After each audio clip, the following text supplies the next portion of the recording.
In the summer of 1945, in a secret laboratory perched on a mesa in New Mexico, a group of the world's brightest physicists were racing against time.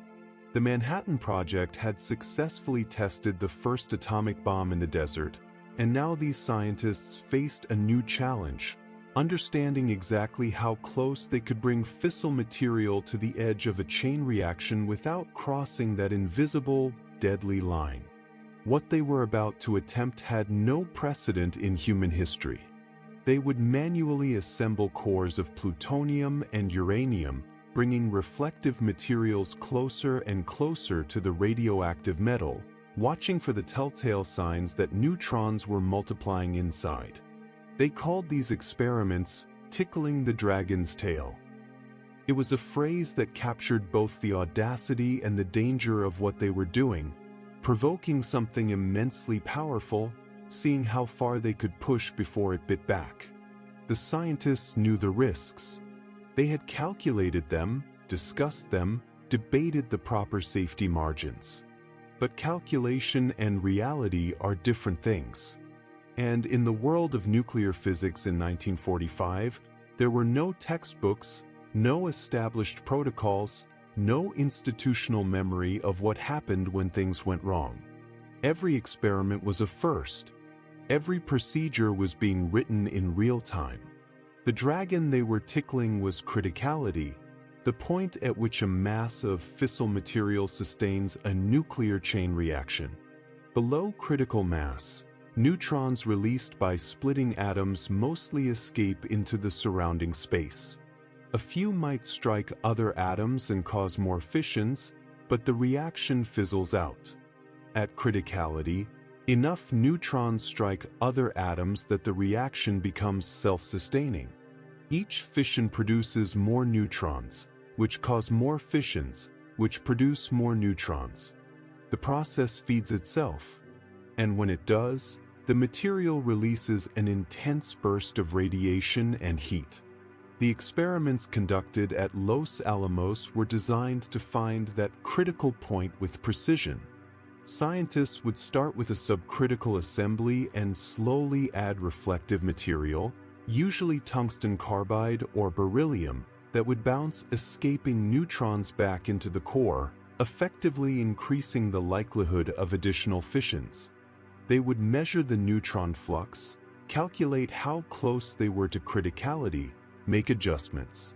It was painstaking work that required steady hands and steady nerves. Harry Daghlian was a 24-year-old physicist, one of the younger members of the Los Alamos team. He had graduated from Purdue University and had been working on the Manhattan Project for over a year.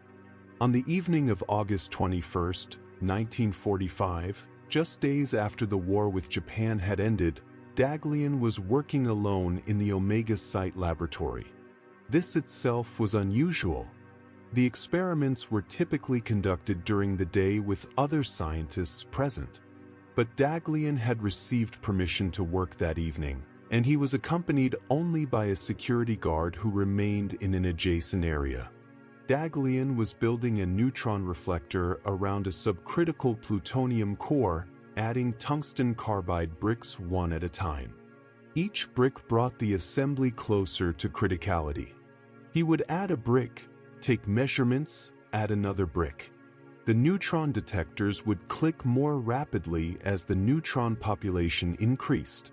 It was a careful, methodical process. But it was also a process with very little margin for error. As Daghlian moved one of the tungsten carbide bricks toward the assembly, he realized he had made a mistake. This brick would bring the assembly too close to criticality, perhaps over the line. He moved to withdraw his hand, to pull the brick back. But in that moment his hand slipped. The brick fell. It landed directly on top of the plutonium core. Instantly, the room filled with a blue glow. This was Cherenkov radiation, light emitted when charged particles travel through a medium faster than light travels through that same medium. It's the optical equivalent of a sonic boom, and its eerie blue color is unmistakable. The neutron counters screamed. The assembly had gone supercritical. Daghlian, acting on instinct, grabbed the brick with his bare hand and knocked it away from the core. The blue glow vanished. The reaction stopped. The entire incident had lasted perhaps a second, maybe two.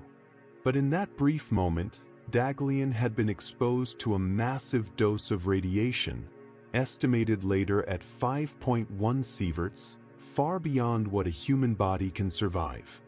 He felt a tingling in his hand immediately. He knew what had happened. He knew what it meant. Daghlian walked calmly to the infirmary and reported the accident. Within hours, his hand began to swell. Within days, radiation sickness set in fully. He experienced nausea, loss of appetite, a drop in white blood cell count. His hand developed radiation burns that worsened progressively. Despite the best medical care available, Harry Daghlian died 25 days after the accident, on September 15, 1945. The investigation into Daghlian's death led to new safety protocols. Working alone on critical assemblies was prohibited. Additional safeguards were discussed.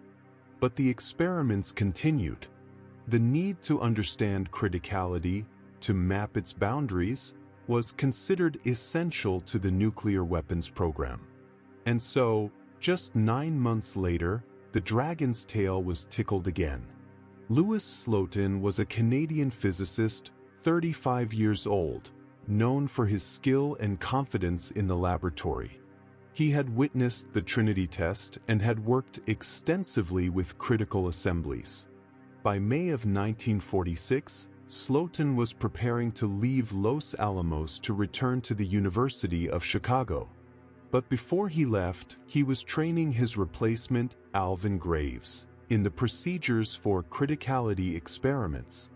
On May 21, 1946, Slotin was conducting a demonstration in the same laboratory where Daghlian had died.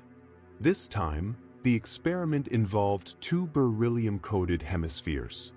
The plutonium core, the same core involved in Daghlian's accident, grimly nicknamed the Demon Core, sat in the lower hemisphere. The upper hemisphere would be brought close to it, slowly, carefully. The beryllium would reflect neutrons back into the core, bringing the assembly toward criticality. But the hemispheres would never fully close. A gap would remain, controlled by spacers. Slotin had performed this demonstration many times before. But the technique he used was unorthodox and had been criticized by other scientists, including Enrico Fermi, who allegedly told Slotin he would be dead within a year if he continued. Instead of using proper spacers or mechanical devices to control the gap between the hemispheres, Slotin used the blade of a screwdriver. He would hold the screwdriver blade in the gap, tilting it slightly to adjust the separation between the upper and lower hemispheres.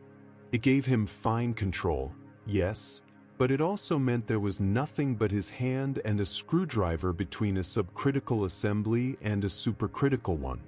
One slip, one moment of inattention, and the hemispheres would close.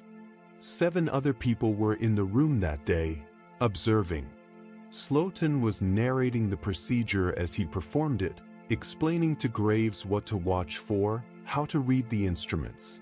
The neutron counters ticked steadily as Slotin manipulated the upper hemisphere. He adjusted the screwdriver, tilting it to change the gap. And then the screwdriver slipped. The upper hemisphere dropped. The assembly went supercritical. Again, that blue flash filled the room. Again, the neutron counters surged. Slotin felt a tingling, a sour taste in his mouth. Immediate sensory responses to the intense radiation. But Slotin's reaction was remarkable. Instead of jumping back, instead of fleeing, he threw his body forward and knocked the upper hemisphere away with his bare hand, breaking the assembly and stopping the chain reaction. The entire incident lasted less than a second, But Slotin had been standing directly over the core. He had absorbed an enormous dose of radiation, later estimated at 21 sieverts, 4 times what Daglian had received. The others in the room had also been exposed, though to lesser degrees depending on their distance and the shielding provided by Slotin's body. Slotin immediately had everyone stand in their exact positions while he sketched the room layout, documenting precisely where each person had been. This would be crucial for calculating their individual doses. Even in the first moments after his exposure, knowing he was likely dying, Slotin was thinking like a scientist. The radiation sickness came swiftly. Within hours, Slotin's hand was swelling. He experienced severe nausea. His condition deteriorated rapidly over the following days. The radiation had destroyed his bone marrow, devastated his gastrointestinal system, caused massive internal damage. He remained conscious and lucid for much of the ordeal, describing his symptoms in detail to the physicians attending him. Louis Slotin died 9 days after the accident, on May 30th, 1946. The Demon Core had now killed 2 scientists in less than a year. It would never be used in another criticality experiment. Instead, it was eventually melted down and used in nuclear weapons production. But the lessons from these accidents, and the deaths of Daglian and Slotin, reshaped nuclear safety protocols forever. The phrase, "tickling the dragon's tail," came from Richard Feynman, the brilliant physicist who worked at Los Alamos during the Manhattan Project. Feynman had watched these experiments with a mixture of fascination and horror. He understood the scientific necessity, the need to push boundaries and gather data. But he also saw the danger inherent in manual manipulation of critical assemblies. It was, as he said, like tickling a dragon's tail. You might get away with it many times, but eventually, inevitably, the dragon would turn around and bite you. After Slotin's death, the approach to criticality experiments changed fundamentally. Manual assembly of critical masses was abandoned in favor of remote manipulation. Physical barriers and automatic shutdown mechanisms were designed. The hands-on approach that had characterized early nuclear research gave way to procedures that kept human beings at a safe distance from the reaction itself. These changes were not just about preventing individual deaths. They reflected a deeper understanding that had been purchased at terrible cost, that nuclear materials demand respect, that the margins for error are infinitesimally small, and that courage and skill, while admirable, are not sufficient safeguards against physical laws. The criticality accidents at Los Alamos were, in a sense, the birth pangs of nuclear safety culture. Before Daglian and Slotin, nuclear physics was still operating in a frontier mindset, bold, improvisational, willing to take personal risks in pursuit of knowledge. After their deaths, the field began to develop the systematic, protocol-driven approach that characterizes nuclear work today. Every field of science has its martyrs, individuals whose deaths reveal dangers that were previously theoretical or underestimated. Daglian and Slotin were nuclear physics' first martyrs, though sadly not its last. Their willingness to work at the edge of human knowledge, to literally handle materials that could kill them instantly, speaks to a particular kind of scientific courage. But their deaths also speak to the importance of engineering courage out of the equation, of building systems where bravery is unnecessary because safety is inherent. Today, criticality experiments continue, but in environments where multiple layers of protection stand between the researcher and the fissile material. Remote handling, automated systems, physical barriers, alarm systems, and strict protocols ensure that a slipped screwdriver or a dropped brick cannot trigger a supercritical excursion. The dragon's tail is still being studied, but now from a safe distance, using tools rather than fingers. The story of these accidents remains relevant not just to nuclear physics, but to any field where humans push the boundaries of what is known and controllable. It's a reminder that the first time we do something is often the most dangerous, that procedures written in blood are written clearly, and that sometimes the bravest thing to do is not to reach out your hand, but to design a tool that keeps your hand away. Harry Daghlian and Louis Slotin did not die in vain. Their deaths directly led to safety innovations that have protected countless others. The protocols developed after 1946 have been refined over decades, exported to nuclear facilities around the world, and adapted to other high-risk fields. In a very real sense, these two young scientists, through their tragic deaths, helped establish the principles that keep nuclear workers safe today. The blue flash they witnessed in their final moments is now something that no nuclear worker should ever see. That is their legacy, a legacy written in radiation, purchased with their lives, but ultimately measured in the lives that have been saved by learning from their sacrifice. And so the dragon sleeps now, watched over by machines and protocols rather than brave hands with screwdrivers. The tail goes untickled. The beast remains dangerous, always, but contained behind layers of engineered safety that two young scientists, in their deaths, helped to bring into being. On a cold January morning in 1946, workers at the K-25 gaseous diffusion plant in Oak Ridge, Tennessee were engaged in what seemed like routine maintenance. The war had ended. The urgency that had driven the Manhattan Project was fading. The facility, which had played a crucial role in enriching uranium for the first atomic bombs, was transitioning into peacetime operations.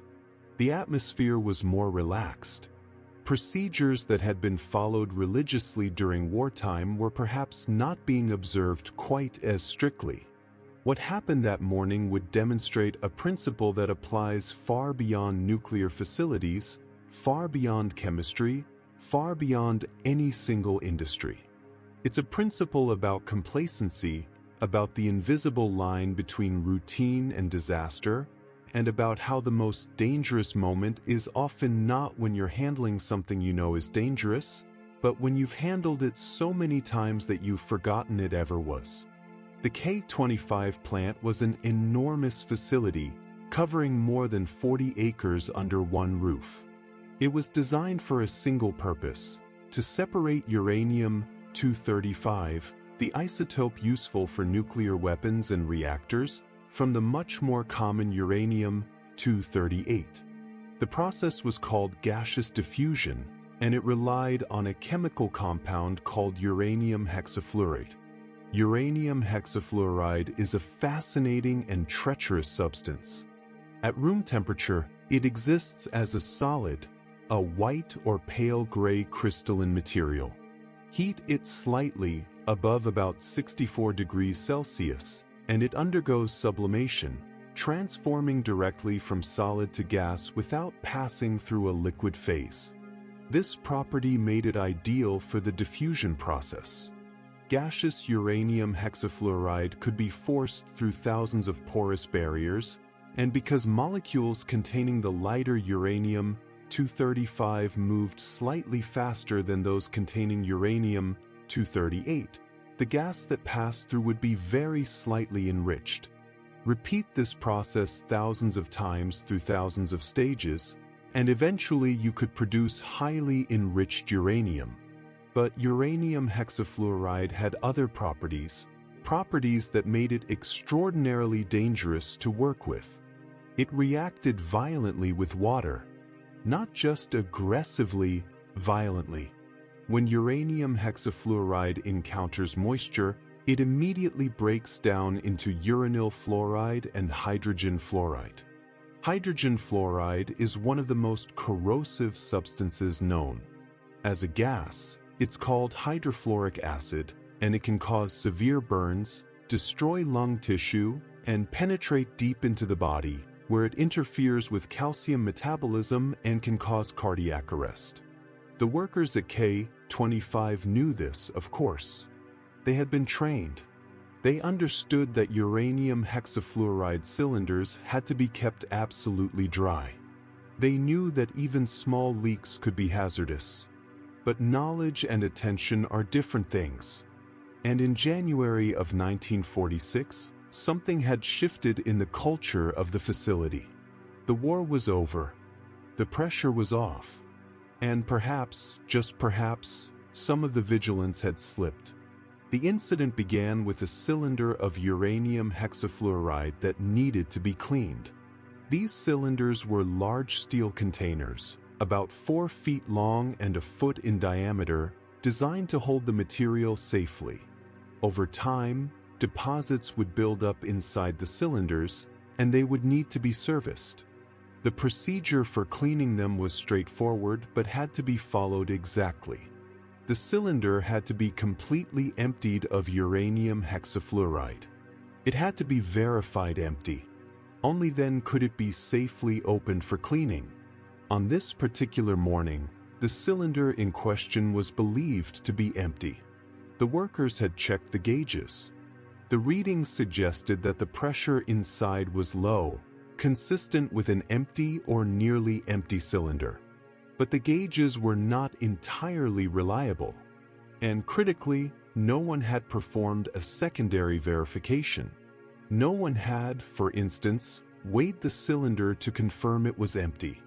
They relied on the instruments, and the instruments, as it turned out, were lying. The cylinder was moved to a cleaning station. Workers began the process of opening it. And this is where a small oversight began to cascade into catastrophe. Because when they opened the valve, uranium hexafluoride gas began to escape.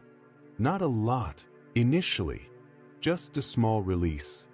But it was enough. The gas encountered moisture in the air. The reaction was immediate. Hydrogen fluoride formed, creating a corrosive cloud. The workers in the immediate area quickly realized something was wrong. The acrid smell was unmistakable. But now they faced a dilemma. The valve was open. Gas was escaping. And the standard procedure was to close the valve, to stop the release. But to close the valve, someone had to approach the cylinder, had to move through the cloud of hydrofluoric acid that was now forming around it. One of the workers, demonstrating the kind of courage that often emerges in emergencies, moved forward to close the valve. But the environment was deteriorating rapidly. The hydrogen fluoride was not just caustic. It was affecting visibility, creating a fog of corrosive vapor. And the cylinder itself was now warming up. This is a crucial detail. As the uranium hexafluoride escaped, the pressure inside dropped. Lower pressure meant the remaining material was absorbing heat from its surroundings more readily, causing it to gasify faster. The release rate was increasing. The worker reached the valve and managed to close it. For a moment, it seemed like the crisis might be contained. The immediate release had stopped. The cloud of hydrogen fluoride was beginning to disperse. But what no one realized in that moment was that the situation inside the cylinder had fundamentally changed. The cylinder was not, as they had believed, nearly empty. It contained a significant quantity of uranium hexafluoride, perhaps several hundred pounds. And now, because of the pressure drop from the release and the heat absorbed from the environment, that uranium hexafluoride was in an unstable state. The material was warmer than it should have been. The pressure gradient inside the cylinder was uneven. And critically, the integrity of the cylinder itself had been compromised. What happened next occurred over the course of just a few seconds, but those who witnessed it would remember it as if in slow motion. The cylinder began to bulge. The steel, designed to contain pressure under normal circumstances, was now stressed beyond its limits. The combination of internal pressure from the gasifying uranium hexafluoride and the weakening of the metal from the heat created a classic failure scenario. The cylinder ruptured. It did not explode in the Hollywood sense with a fireball and a shockwave. Instead, it failed catastrophically with a violent release of all its contents. Several hundred pounds of uranium hexafluoride erupted into the facility. Some of it was solid particulate, white crystals that dispersed into the air like snow. Some of it was gas, invisible and spreading rapidly. And all of it, the moment it encountered moisture in the air or on surfaces, began converting to hydrogen fluoride. The cloud that formed was immense and immediately life-threatening. Workers in the immediate area had seconds to react. Those who were close enough to see the cylinder rupture ran. Those who were farther away and did not immediately understand what was happening were engulfed before they could move. Hydrogen fluoride is insidious because its effects are not always immediate. Unlike some corrosive substances that cause instant, agonizing pain, hydrogen fluoride can penetrate skin relatively painlessly at first. The pain comes later as the fluoride ions migrate deeper into tissue and begin to interfere with cellular function. Workers who were exposed in the first moments of the release might not have realized how badly they were injured until minutes or even hours later. The facility's emergency response was hampered by the nature of the chemical. Standard protective equipment was not designed to handle hydrogen fluoride. The cloud was spreading through the building, following air currents, seeping into adjacent areas. Workers who thought they were at a safe distance suddenly found themselves in danger. The decision was made to evacuate the entire section of the facility. In the chaos of the evacuation, the full scale of the exposure became clear. Multiple workers had been directly exposed to the cloud. Their symptoms varied depending on how close they had been and how long they had been in contact with the gas. Some had respiratory distress, their lungs burning from inhaled hydrogen fluoride. Others had skin burns that were beginning to manifest as the fluoride penetrated deeper. The most severely affected were struggling to breathe, their airways swelling shut from the chemical burns. Medical personnel arriving at the scene faced a challenge for which they were not entirely prepared. Hydrogen fluoride poisoning was not something they dealt with regularly. The standard treatments for chemical burns were not fully effective. Calcium gluconate, which can neutralize fluoride ions, had to be administered quickly to those with severe exposure. But even with treatment, the damage was often already done. Of the workers directly exposed, several were critically injured. The man who had initially closed the valve, the one who had shown such courage in approaching the leaking cylinder, was among the most severely affected. He had inhaled a concentrated dose of the gas. His lungs were severely damaged. Despite aggressive medical intervention, he died within hours of the incident. 2 other workers succumbed to their injuries over the following days. The fluoride had penetrated deep into their systems, causing systemic toxicity that overwhelmed their body's ability to compensate. Several others survived but with permanent injuries, scarred lung tissue, damaged skin, chronic pain. The investigation that followed revealed a cascade of failures. The cylinder had not been properly verified as empty. The gauges had been unreliable and had not been calibrated recently. The procedures for handling cylinders had not been strictly followed. The emergency response equipment was inadequate for a chemical release of this magnitude. And perhaps most significantly, the culture of safety that had been so stringent during wartime had relaxed in the post-war environment. This last point is worth dwelling on. During the war, when the Manhattan Project was operating at full intensity, safety protocols were followed religiously. not because the workers cared more about safety, necessarily, but because everyone understood the stakes. Every process was new. Every material was being handled for the first time. There was no room for complacency because there was no history of routine. But by January of 1946, uranium hexafluoride was no longer a mysterious new substance. It was just another industrial chemical, something workers handled every day. The cylinders were just equipment, things that needed cleaning and maintenance. The procedures were just bureaucratic requirements, steps that could perhaps be shortened or simplified in the interest of efficiency. The shift from wartime urgency to peacetime routine had brought with it a dangerous assumption that familiar meant safe. This pattern, the normalization of risk, the drift into complacency, is one of the most persistent challenges in any high-risk industry. When we do something dangerous once, we are careful. When we do it 100 times without incident, we start to relax. When we do it 1,000 times, we forget it was ever dangerous at all. The risk has not changed, but our perception of it has. And that gap between actual risk and perceived risk is where accidents breed. The Oak Ridge incident was not primarily a radiation accident, though uranium was involved. It was a chemical accident, a demonstration that nuclear facilities faced hazards that went beyond radioactivity. Uranium hexafluoride was dangerous not because of its radioactivity.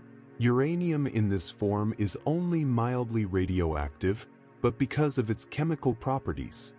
This was a different kind of dragon, one that breathed acid rather than radiation, but just as deadly. The aftermath of the incident led to significant changes at Oak Ridge and other facilities handling uranium hexafluoride. Procedures for verifying cylinder contents were overhauled. Weighing became mandatory before any cylinder was opened. Instrumentation was improved and calibration schedules were enforced. Emergency response equipment specifically designed for hydrogen fluoride exposure was procured and personnel were trained in its use. But perhaps the most important change was cultural. The incident served as a wake-up call that the end of the war did not mean the end of danger. The materials being handled at Oak Ridge were just as hazardous in peacetime as they had been during the Manhattan Project. Complacency was not just inefficient, it was lethal. The workers who died in the Oak Ridge incident were not scientists pushing the boundaries of knowledge, like Daghlian and Slotin. They were technicians and maintenance workers, doing jobs that were supposed to be routine. Their deaths highlighted a different but equally important aspect of nuclear safety, that the unglamorous work, the everyday maintenance and operations, can be just as dangerous as cutting-edge experiments. Perhaps more so, because it's easier to be vigilant when you know you're doing something extraordinary than when you think you're just cleaning equipment. The incident also illustrated how accidents can develop from a chain of small failures rather than a single catastrophic mistake.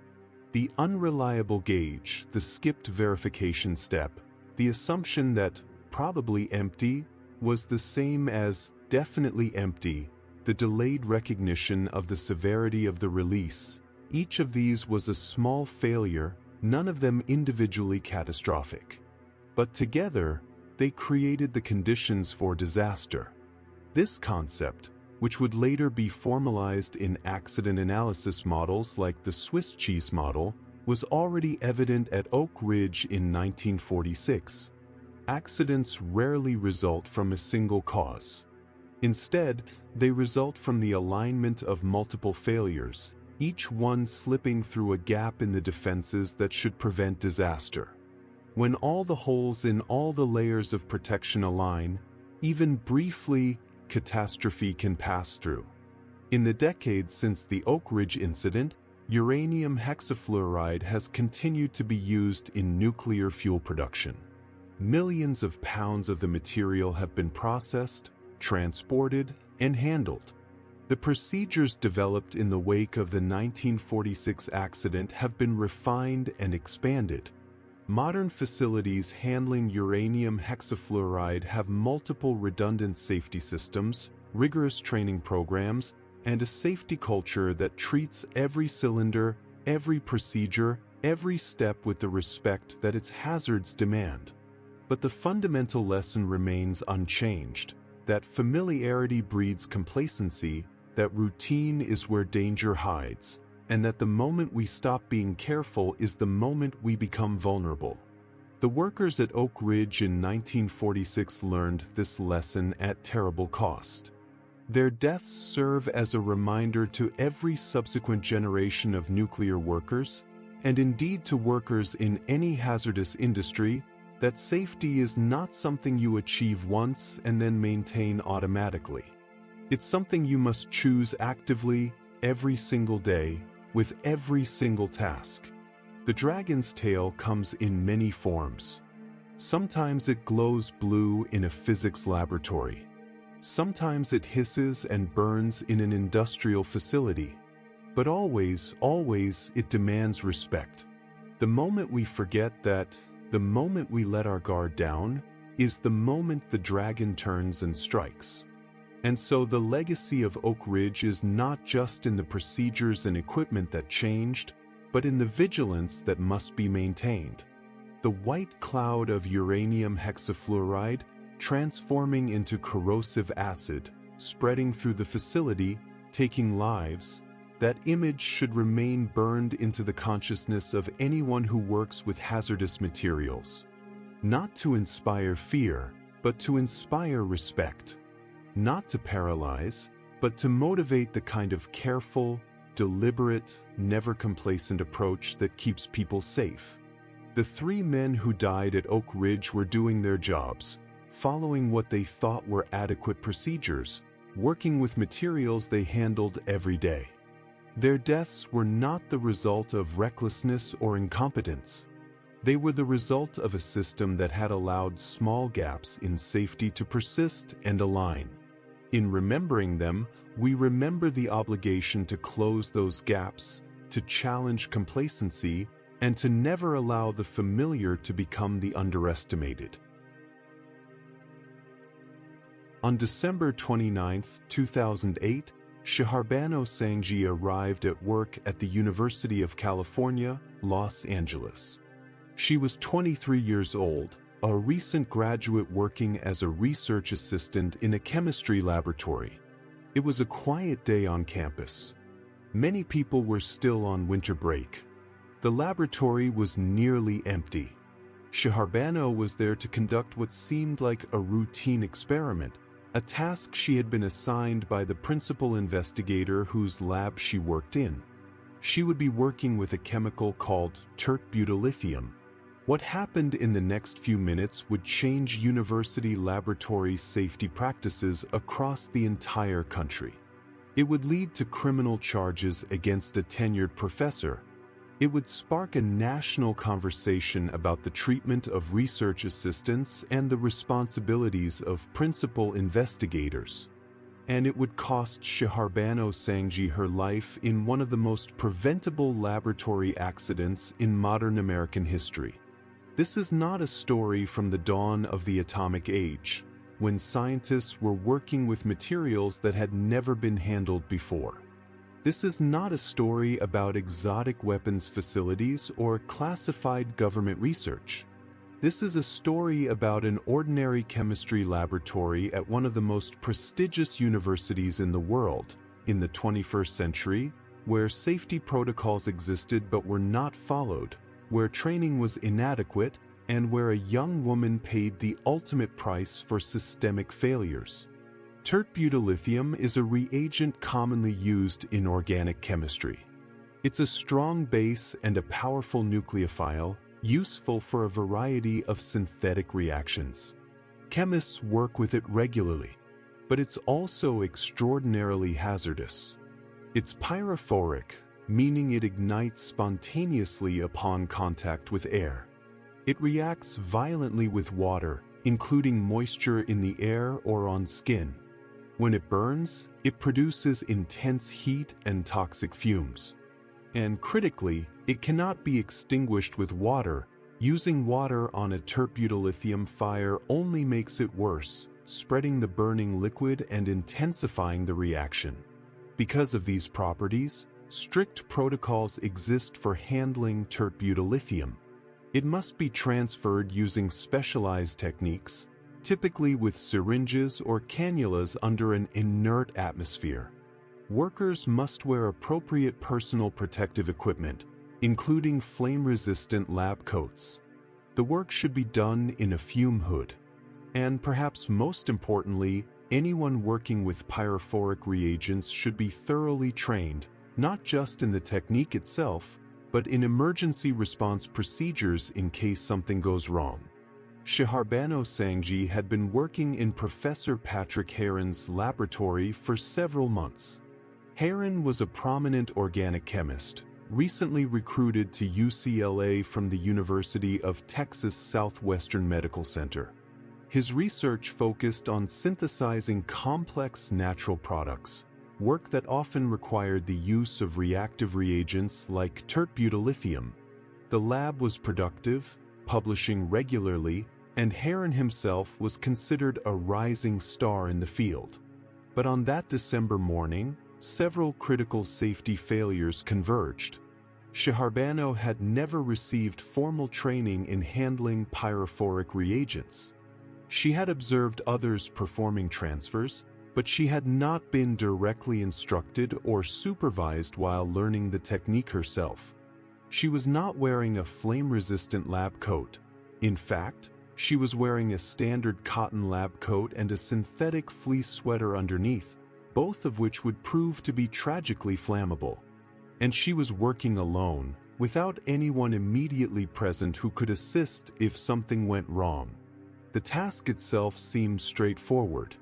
She needed to transfer tert-butylithium from a storage bottle to a reaction flask using a syringe. The technique, when performed correctly, is relatively safe. The syringe is inserted through a rubber septum on the storage bottle. The liquid is drawn up under a blanket of inert gas and then transferred to the reaction vessel. The key is maintaining that inert atmosphere, never exposing the tert-butylithium to air, and working carefully to avoid spills or leaks. But something went wrong during the transfer. The exact sequence of events would later be reconstructed from physical evidence and witness statements, but the critical moment came when the syringe plunger came out of the barrel. Whether it was pulled too forcefully, whether the plunger was not properly secured, or whether some other mechanical failure occurred, the result was immediate and catastrophic. Tert-butylithium spilled onto Shiharbano's hands and clothing. The chemical ignited instantly. Her gloves caught fire. The flames spread to her sweater, to her lab coat.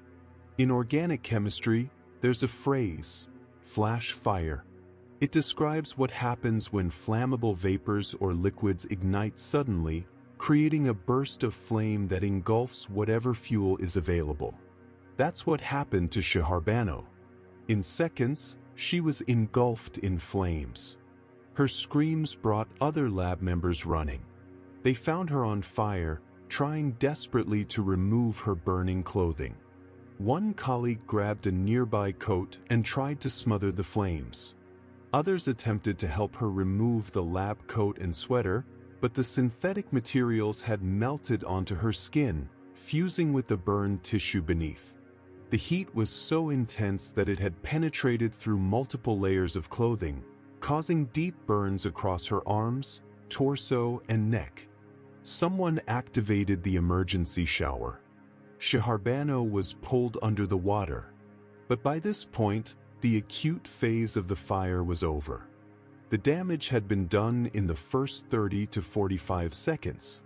The burns covered more than 40% of her body. Many were third-degree burns, destroying not just the surface skin but the deeper layers of tissue beneath. Emergency services arrived within minutes. Shiharbano was conscious, in excruciating pain, and able to speak. She was transported to the burn unit at a local hospital, where she was immediately admitted to intensive care. The medical team faced a grim reality. Burns covering this much of the body, especially burns this deep, carry an extremely high mortality rate. The body loses its ability to regulate temperature and fluid balance. Infection becomes almost inevitable. The metabolic stress is enormous. For 18 days, Shaharbano fought. She underwent multiple surgeries. She endured the agonizing process of debridement, where burn tissue is removed to try to prevent infection and promote healing. She was intubated on mechanical ventilation, her body struggling to maintain basic functions. Her family kept vigil. Her colleagues were devastated, grappling with the reality of what had happened.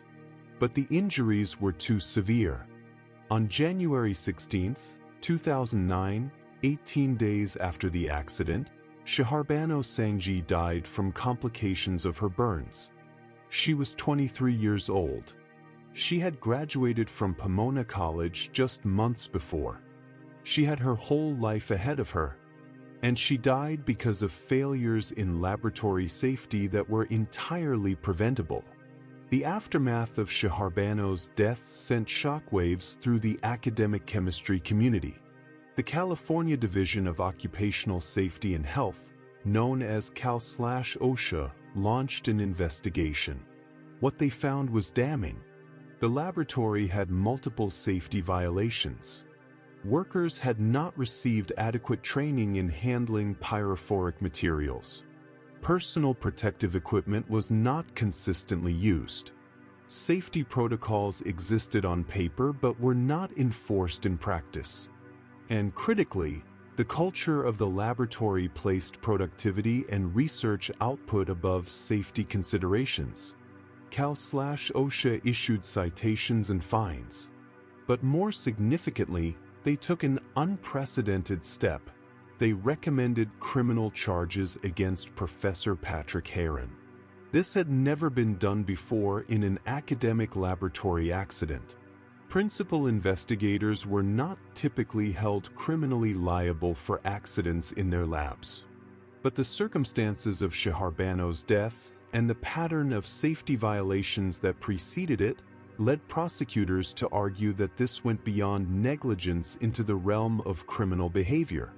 The case dragged on for years. Heron was initially charged with multiple felony counts related to willfully violating occupational safety and health standards. The legal proceedings became a flashpoint for debates about responsibility in academic research. Who is accountable when a research assistant is injured or killed? Is it the principal investigator, who sets the tone and culture of the lab but may not be present for every experiment? Is it the university, which provides the facility and is responsible for oversight?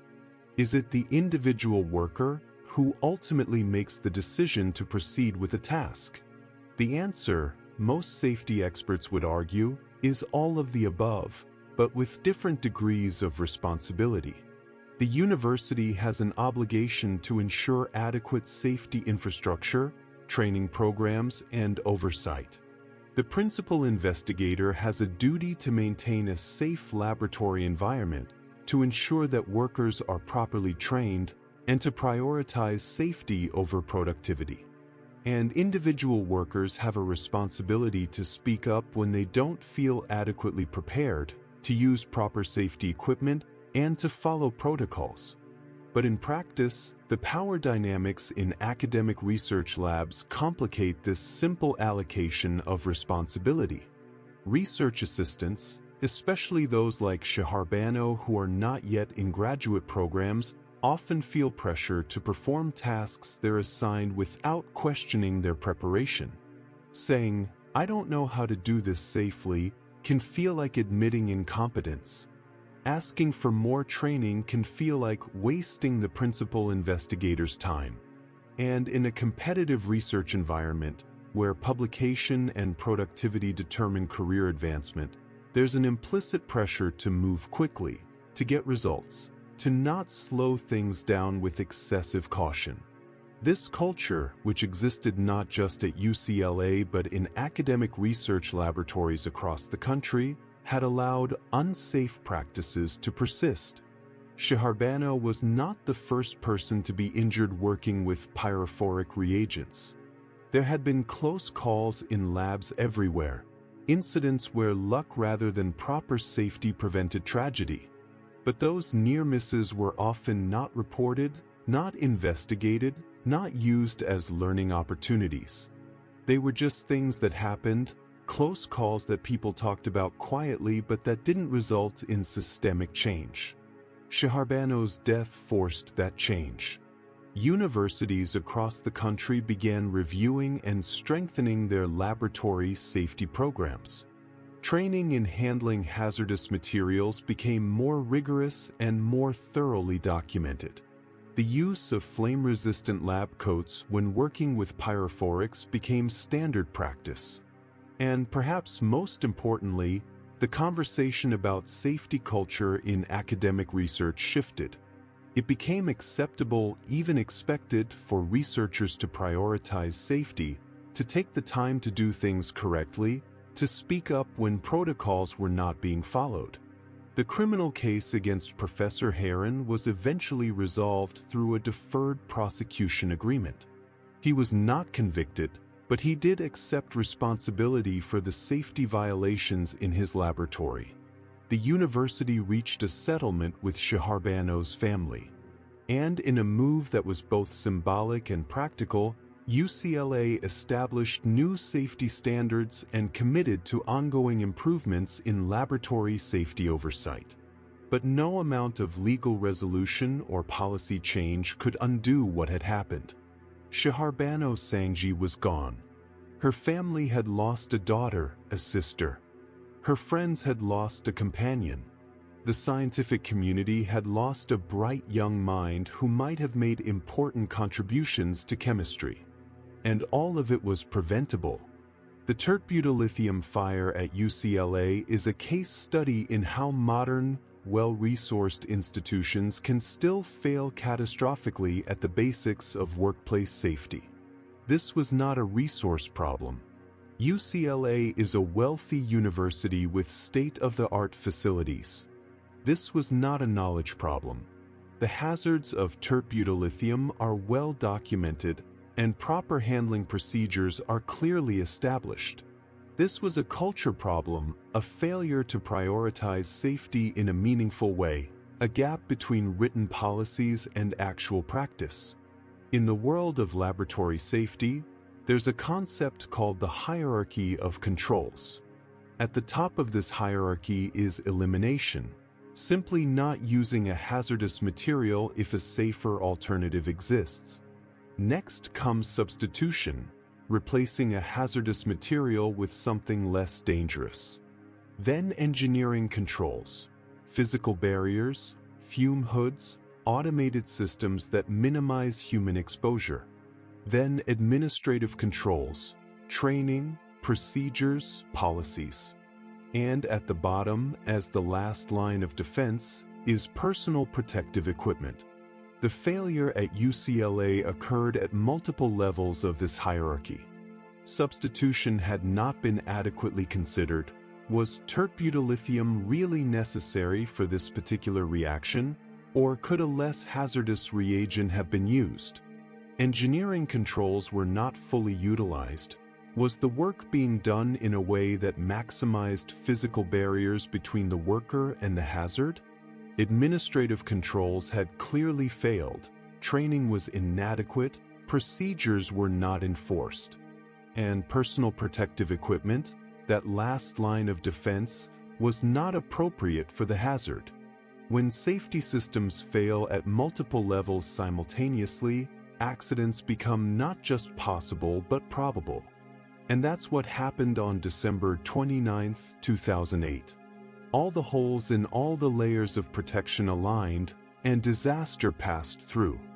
What makes this case particularly poignant is how ordinary it was.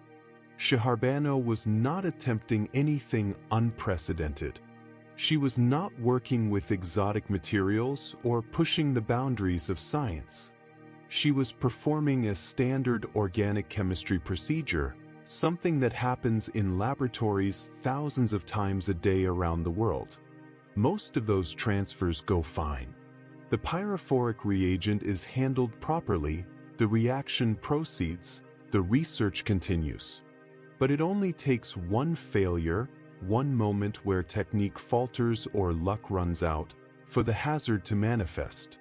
And that's the insidious thing about laboratory work, about any work with hazardous materials. The danger is always there, always lurking, but most of the time nothing happens.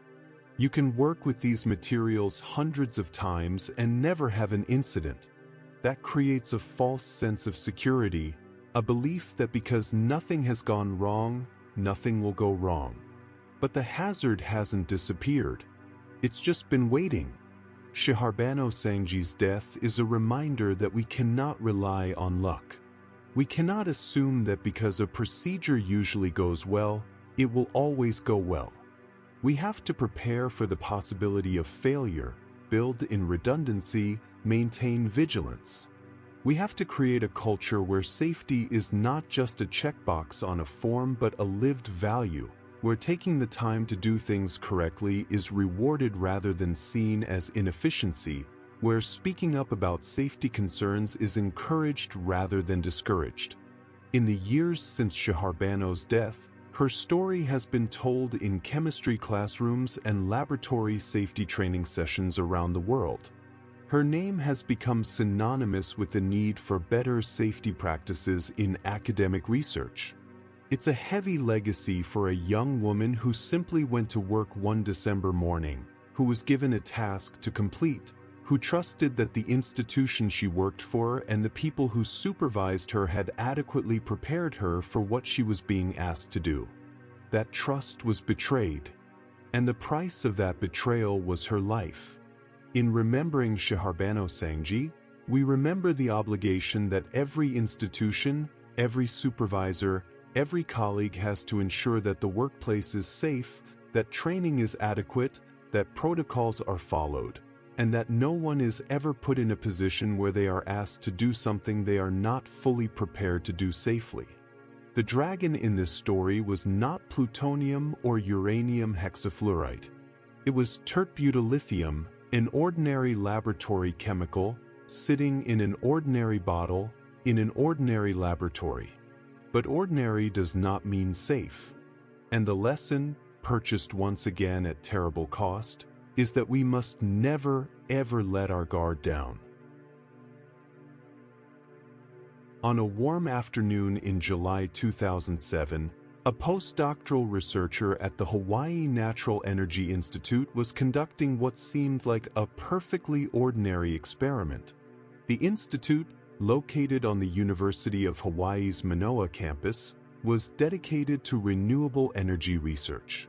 Their work focused on finding cleaner, more sustainable energy sources for the future. Hydrogen fuel cells were a major area of investigation. The researcher was simply venting hydrogen gas from a tank, a routine procedure, something that had been done countless times before without incident.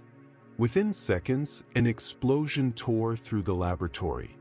The researcher was severely injured, suffering burns and other trauma. The blast was powerful enough to be heard across campus.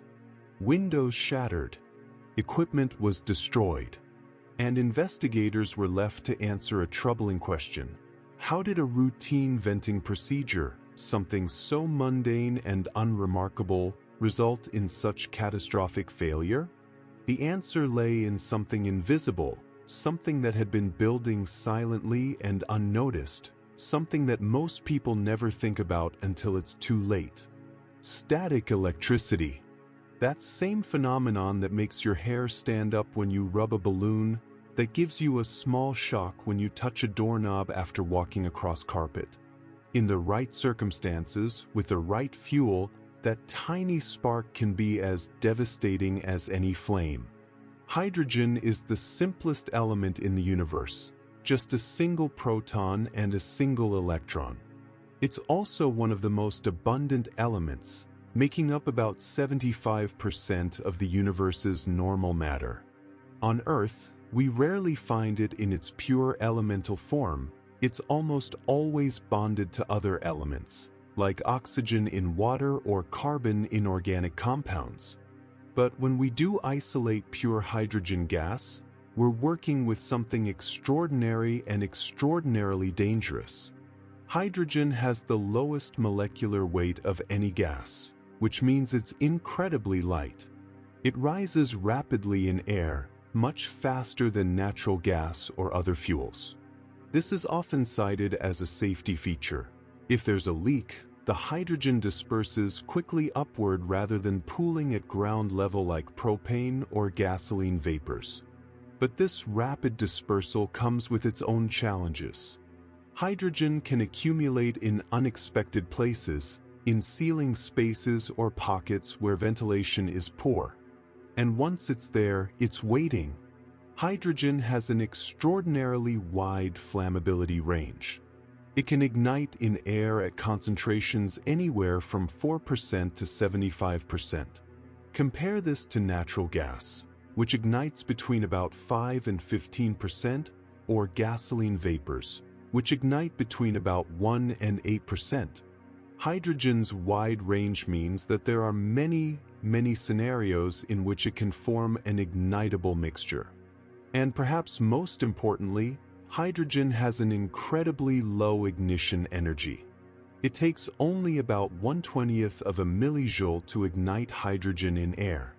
For context, the static discharge you feel when you touch a doorknob in winter is typically between 1 and 10 millijoules. That doorknob shock, which barely registers as discomfort to you, carries 10 to 200 times the energy needed to ignite hydrogen. The spark you never see, the discharge too small to feel, can be more than enough. This is what makes hydrogen so insidious. With gasoline or natural gas, you need a significant ignition source, a flame, a hot surface, a substantial spark. These are things you can control, things you can engineer around.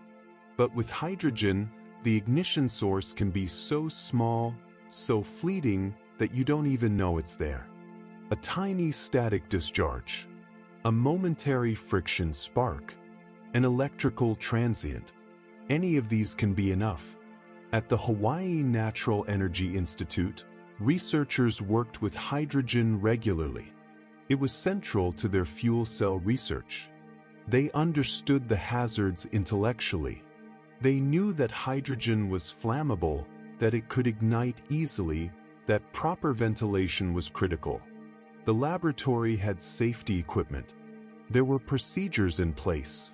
But like so many accidents, this one arose not from complete ignorance but from gaps in understanding, from the difference between knowing something abstractly and implementing that knowledge rigorously in every single procedure. The researcher was venting hydrogen from a high-pressure tank. This is a necessary operation in many experimental setups. You need to release pressure, to purge lines, to prepare equipment for the next phase of research. The venting itself is straightforward. You open a valve, the gas flows out, usually through a vent line that carries it away safely. In a properly designed system, the hydrogen disperses into the atmosphere where it quickly rises and dilutes to concentrations well below the flammability limit. But on this particular afternoon, something was different. Perhaps the ventilation was not quite adequate. Perhaps the flow rate was higher than usual. Perhaps there was a pocket of air movement that caused some of the hydrogen to linger in the laboratory rather than dispersing immediately. The exact conditions would be investigated later, but the result was that a cloud of hydrogen formed, not necessarily a large one, perhaps not even visible to anyone in the room, but enough. Enough that when it encountered an ignition source, it could burn. And the ignition source was almost certainly static electricity. As the hydrogen flowed through the vent line, through valves and pipes and fittings, the rapid movement of gas created friction. Gas molecules rubbing against the interior surfaces of the piping. This friction generates static charge, an imbalance of electrons that accumulates on surfaces. In most situations, this charge is harmless. It dissipates slowly through the materials involved, through connections to ground, through the air itself. But if the system is not properly grounded, if there's a break in the electrical path to Earth, if insulating materials are present that prevent charge dissipation, then that static charge can build up, and build up, and build up, until eventually the voltage becomes high enough that the charge jumps across a gap, from the pipe to a nearby conductor, from a fitting to a tool, from any charged surface to anything at a different potential. That jump is a spark, and that spark, invisible and fleeting, was almost certainly what ignited the hydrogen. The explosion was immediate. Hydrogen burns with an almost invisible flame in daylight, a pale blue that's difficult to see. But when it ignites in a confined space or in a rich mixture with air, it doesn't just burn, it detonates. The combustion front moves at supersonic speed, creating a shockwave. The pressure spike can be enormous, far exceeding what nearby structures and equipment are designed to withstand. The blast wave radiated outward from the point of ignition. Glass shattered. Equipment was thrown across the room. The researcher, standing near the venting operation, took the full force of the explosion. Burns from the brief but intense heat. Trauma from the pressure wave and flying debris. The body's soft tissues, lungs, ears, internal organs, are particularly vulnerable to blast overpressure. The injuries were severe and immediate. Colleagues in adjacent areas heard the explosion and rushed to help. They found the laboratory in chaos, equipment destroyed, and the researcher gravely injured. Emergency services were called. The researcher was transported to a trauma center where they received extensive treatment for their injuries. They survived, but the recovery was long and painful with lasting consequences. The investigation that followed examined every aspect of the incident. The hydrogen system was scrutinized. The venting procedures were reviewed. The laboratory's safety protocols were analyzed. And gradually, the picture emerged of what had gone wrong. The system lacked adequate static grounding. The bonding between different components of the apparatus was insufficient. The procedures for venting hydrogen did not adequately address the static electricity hazard. And perhaps most fundamentally, there was a gap in the safety culture. A failure to fully appreciate just how sensitive hydrogen is to ignition. This last point is crucial. Everyone working with hydrogen knew it was flammable. But knowing something is flammable and truly internalizing what that means are different things. We're used to flammable materials that require substantial ignition sources. We think of lighting a fire, striking a match, using a lighter. These are deliberate acts, visible and controllable. But with hydrogen, the ignition can come from nowhere, from an invisible, imperceptible source. That requires a completely different mindset, a paranoid vigilance about every possible path to ignition. Static electricity is one of those hazards that seems almost quaint in the modern world. We experience it as a minor annoyance, a tiny shock that makes us jump but causes no real harm. In most contexts, static is indeed harmless. But in the presence of flammable gases, especially hydrogen, static electricity is a serious and persistent threat. And the challenge is that it's so easy to overlook. Grounding seems like such a mundane thing. A wire connected from equipment to a ground rod. A bonding strap between metal components. A conductive floor mat in the laboratory. These are not exciting or high-tech safety measures. They don't involve sophisticated sensors or automated systems. They're just basic electrical connections, ensuring that any charge that builds up has a path to dissipate safely rather than accumulating until it sparks. But mundane does not mean optional. The boring, unglamorous aspects of safety, the grounding wires, the bonding straps, the routine checks and maintenance, are often the most critical. They're the things that prevent disaster every single day, invisibly and thanklessly.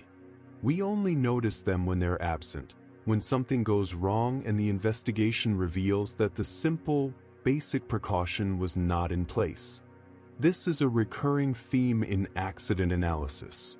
The exciting, high-profile safety measures get attention and resources. The advanced warning systems, the automated shutoffs, the sophisticated monitors. These are important, certainly, but they're often the backup for more basic protections. And when accidents happen, it's frequently because something fundamental was missing or was not properly maintained. In the case of the Hawaii explosion, the fundamental protection was static grounding.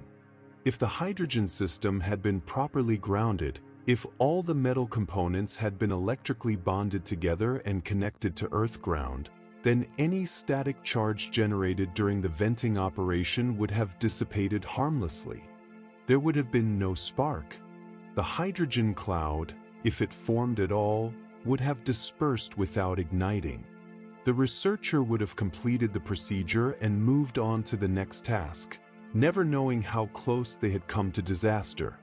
But the grounding was inadequate. The connections were missing or poor. And so the charge accumulated, the voltage built, and eventually the spark jumped. In a fraction of a second, potential energy became kinetic energy, chemical bonds broke and reformed, and the expanding gases unleashed their destructive force.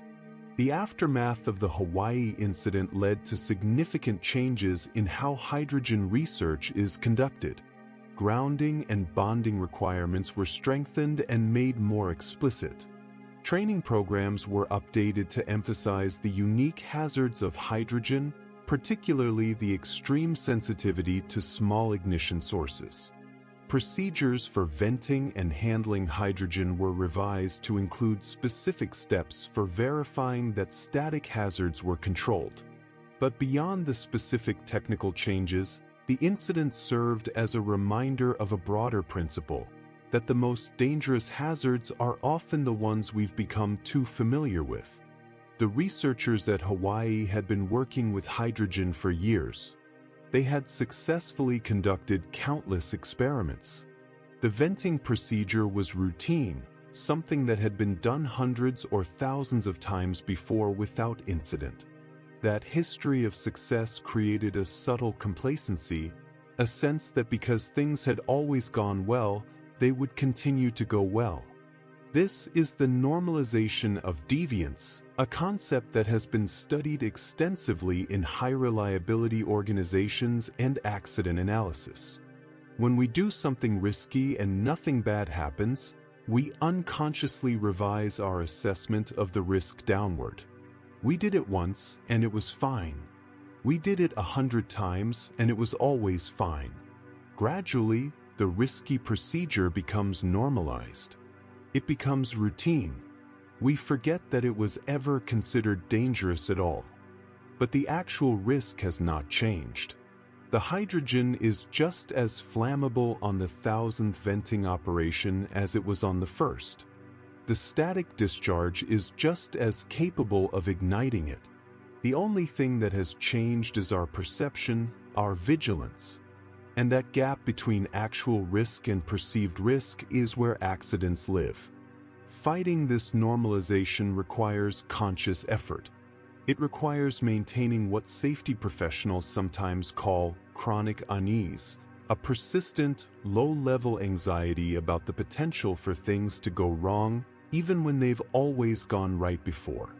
It requires treating the 1,000th repetition of a procedure with the same care and attention as the first. It requires questioning assumptions, refreshing training, and being willing to stop and reassess when something doesn't feel quite right. These are not easy things to maintain, especially in the face of competing pressures. Research environments prioritize productivity, publication, and progress. There's always another experiment to run, another dataset to collect, another deadline approaching.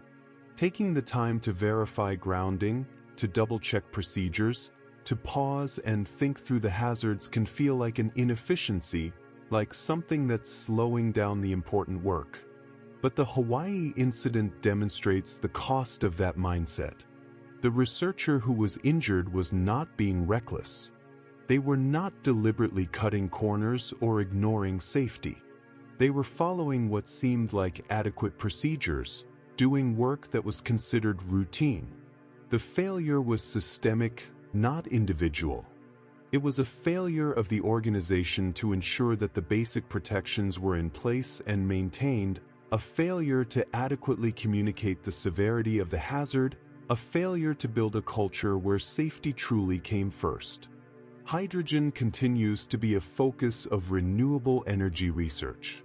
It's seen by many as a crucial component of a sustainable energy future, a way to store energy from intermittent sources like solar and wind, a clean fuel for transportation, a feedstock for industrial processes currently dependent on fossil fuels.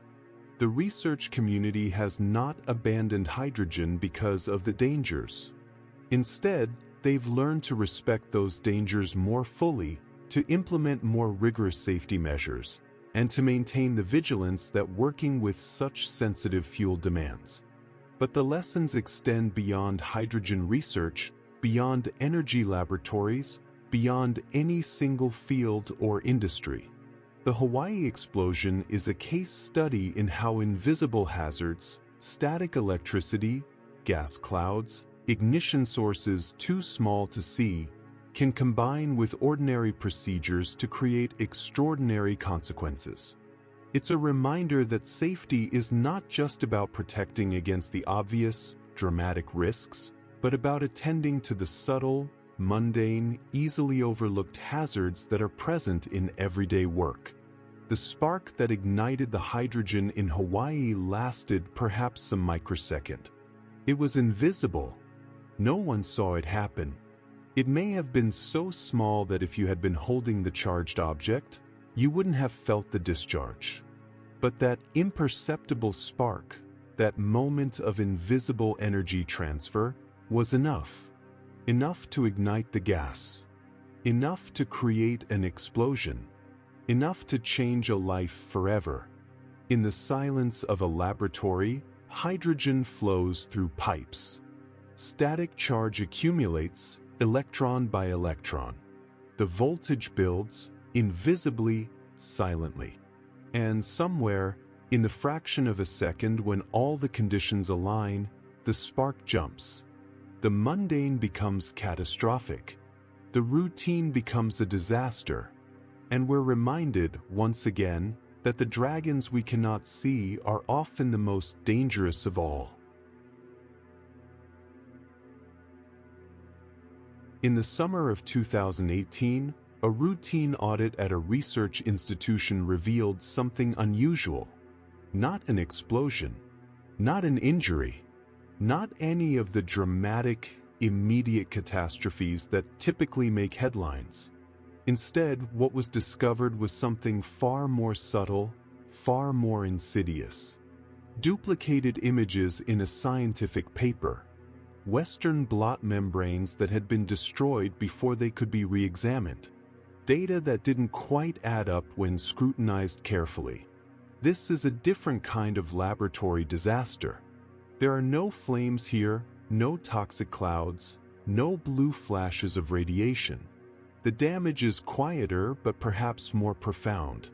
Because when the integrity of scientific research is compromised, when data is manipulated or fabricated, the consequences ripple outward in ways that are difficult to measure but impossible to ignore. Trust erodes. Careers are destroyed. and the entire edifice of scientific knowledge, which depends on the assumption that researchers are reporting their findings honestly, begins to crack. The case began, as many such cases do, with someone noticing something that seemed off. A careful reader examining a published paper saw that two images, which were supposed to represent different experimental conditions, looked remarkably similar. Not identical, but similar enough to raise questions. The bands on the western blots, those dark stripes that represent proteins separated by molecular weight, had patterns that matched too closely. The background had similar artifacts. It was possible that this was coincidence, that different samples had happened to produce nearly identical results. But it was also possible that something else was going on. Western blotting is a fundamental technique in molecular biology. It's used to detect specific proteins in a sample. You take your cells or tissue, extract the proteins, separate them by size using gel electrophoresis, transfer them to a membrane, and then use antibodies to visualize the protein you're interested in. The result is an image, traditionally on film, though now often digital, showing dark bands where your target protein is present. The intensity of the bands tells you how much protein is there. The position of the bands tells you the size of the protein. It's a powerful technique, but it's also one that requires careful execution and honest reporting. The images you generate are data, raw evidence that supports or refutes your hypothesis. They should represent what actually happened in the experiment, not what you hoped would happen or what would make your paper more publishable. But Western blot images are also, in a sense, malleable. They can be adjusted for brightness and contrast. They can be cropped. And with modern image editing software, they can be manipulated in ways that are difficult to detect without sophisticated analysis. The institutional audit that followed the initial concern was thorough and methodical. Investigators requested the original data, the raw images, the membranes themselves, the laboratory notebooks documenting when experiments were performed and what the results were. This is standard procedure in research misconduct investigations. The assumption is that any legitimate researcher will have kept careful records, will have preserved the physical evidence of their experiments, and will be able to produce documentation showing that their published figures accurately represent the data they collected. But in this case, there was a problem. The membranes, the physical pieces of nitrocellulose or PVDF that had been used in the Western blots, had been destroyed. This itself is not necessarily suspicious. Membranes don't last forever, and laboratory space is limited.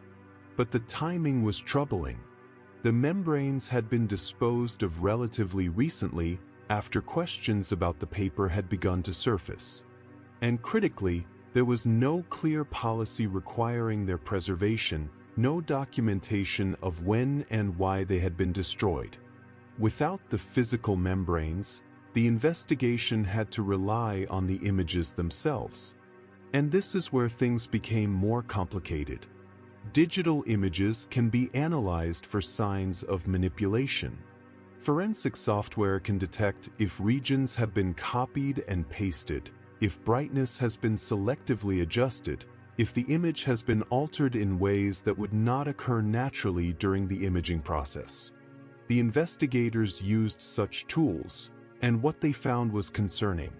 Multiple figures in the paper showed signs of manipulation. Not crude cut-and-paste jobs that would be obvious to any observer, but subtle adjustments. Regions that had been duplicated and then slightly modified. Backgrounds that had been smoothed to remove artifacts. Adjustments that, individually, might be explained as legitimate image processing, but that, taken together, suggested a pattern of making the data look cleaner and more convincing than it actually was. The investigation also revealed something else: inconsistencies in the laboratory notebooks. dates that didn't align with when experiments were supposed to have been performed, missing entries for key experiments, annotations that appeared to have been added later, in different ink or with different handwriting characteristics. Again, none of these things were definitive proof of misconduct on their own. Laboratory notebooks are working documents, not legal records. They can be messy, incomplete, occasionally backdated when a researcher forgets to record something in real time. But the pattern was troubling. The duplicated images, the destroyed membranes, the problematic notebooks. Each piece of evidence might have an innocent explanation, but together they painted a picture of research that had not been conducted with the rigor and honesty that science demands. The researcher at the center of the investigation maintained that any similarities in images were coincidental, that the membranes had been destroyed as part of routine laboratory cleanup, that the notebook inconsistencies were the result of honest mistakes and the pressures of maintaining documentation while conducting active research. These are, on their face, plausible explanations. Science is not conducted by perfect beings in perfect conditions. Mistakes happen, records get messy, and sometimes, purely by chance, different experiments do produce very similar results. But the burden in research misconduct investigations is not the same as in criminal proceedings. The question is not whether misconduct has been proven beyond a reasonable doubt, but whether the evidence, taken as a whole, supports a finding that research practices fell below acceptable standards. And in this case, the preponderance of evidence suggested that data had been manipulated, that results had been presented in ways that were not fully faithful to what had actually been observed. The consequences of such findings are severe. Papers are retracted, which means they are formally withdrawn from the scientific literature with a notice explaining that the data cannot be relied upon. This is not merely an embarrassment, it actively damages science because other researchers may have built on the retracted work, may have designed their own experiments based on findings that turned out to be unreliable. The ripple effects can be substantial. For the individuals involved, the consequences are career-ending. A finding of research misconduct typically results in termination of employment. It can lead to being barred from receiving federal research funding for years or even permanently. It destroys professional reputation in a way that is almost impossible to recover from. The scientific community is small, and word travels fast. A researcher found to have fabricated or falsified data will find it nearly impossible to get another position, to publish future work, to participate in the scientific enterprise they presumably once loved. But beyond the individual consequences, research misconduct cases like this one raise deeper questions about the culture and incentives in modern science. Why would a researcher manipulate data? What pressures or motivations would lead someone to cross that line? The answer, often, lies in the structure of academic science itself. The currency of academic research is publications, papers in peer-reviewed journals, especially high-impact journals that are widely read and frequently cited. Publications lead to grants, which fund more research and allow labs to expand. Publications lead to tenure, to promotions, to job offers from prestigious institutions. The pressure to publish is intense and unrelenting. There's even a phrase for it, publish or perish. And not just any publications will do. The work needs to be novel, exciting, impactful. It needs to tell a clear story with clean results that fit together into a compelling narrative. Messy data, ambiguous findings, experiments that don't quite work out as expected, these are harder to publish, especially in high-profile journals. So there's an incentive, subtle but powerful, to make the data look better than it actually is. To select the best images, to adjust the contrast just a bit to make the bands clearer, to repeat experiments until you get the result you expect and then only report those replicates. Most researchers resist these temptations. They understand that the integrity of their work depends on honest reporting, even when the data is messy or contradicts their hypothesis. They've internalized the ethical principles of science, that you report what you observe, not what you wish you had observed. That negative results are just as important as positive ones. That ambiguity and uncertainty are part of the process, not flaws to be hidden. But the pressure is real and it affects everyone. Even researchers who would never consciously fabricate data may find themselves making small compromises, using the best-looking replicate instead of a representative one, adjusting image settings beyond what's technically appropriate to make the data more visually appealing, excluding data points that seem like outliers without rigorous statistical justification. These practices, sometimes called questionable research practices, fall into a gray area between honest mistakes and outright misconduct. The problem is that the gray area is slippery. Small compromises can normalize the idea that it's acceptable to present data in ways that are not entirely faithful to what was observed.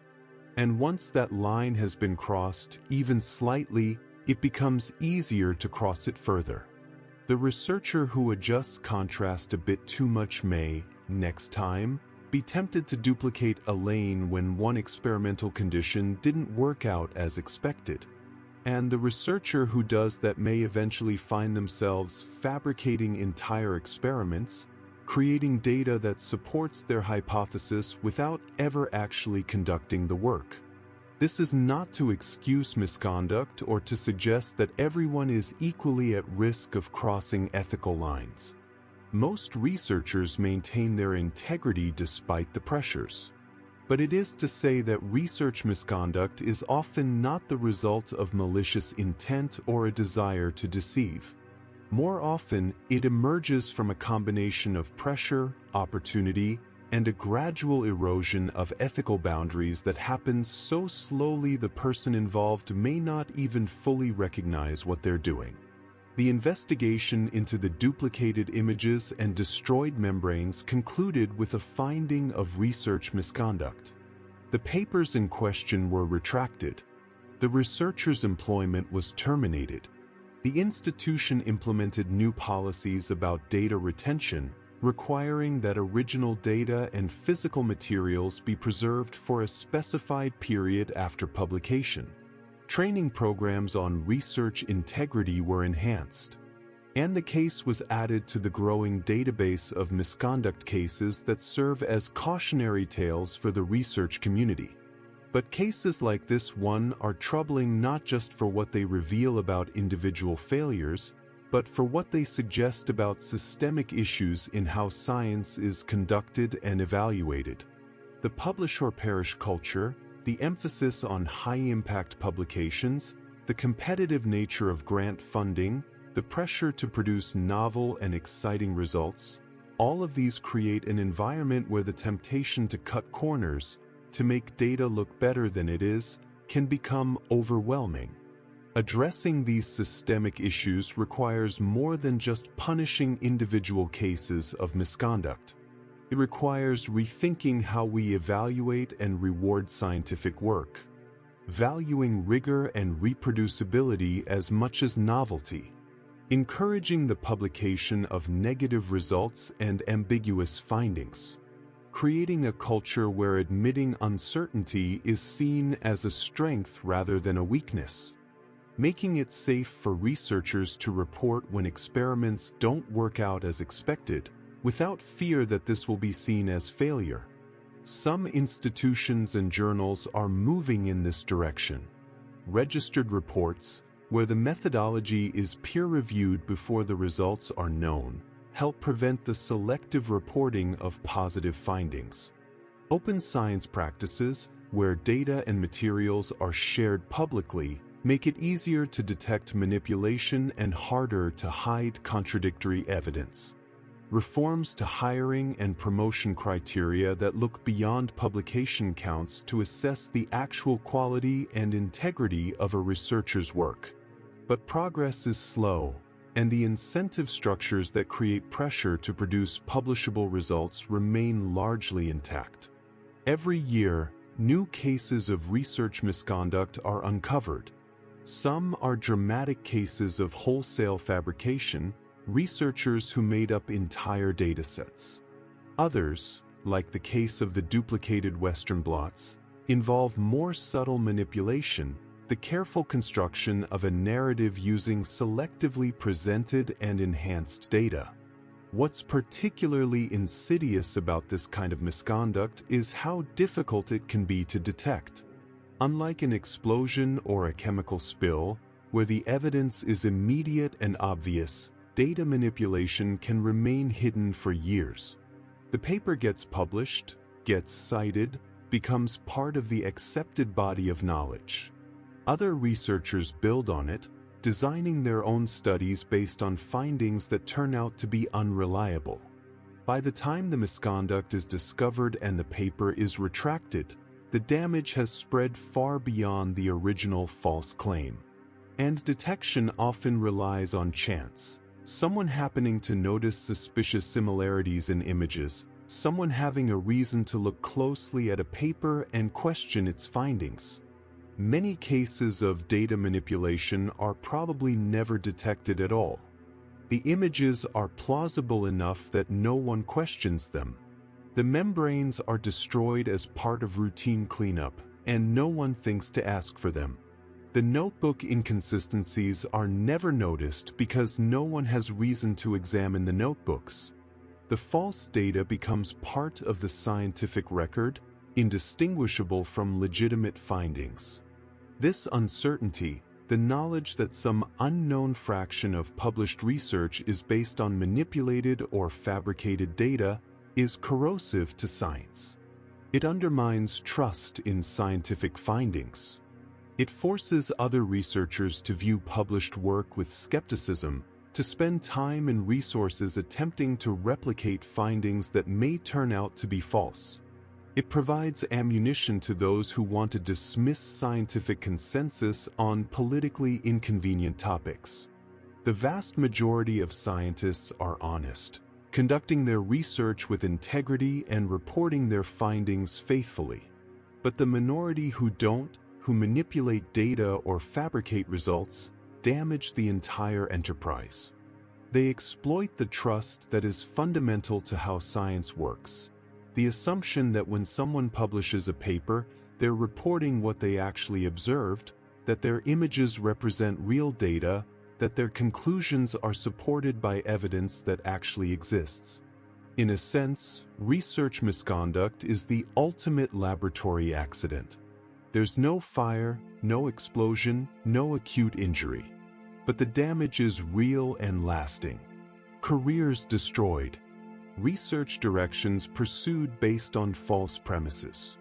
Time and resources wasted trying to replicate findings that were never real to begin with. Trust eroded.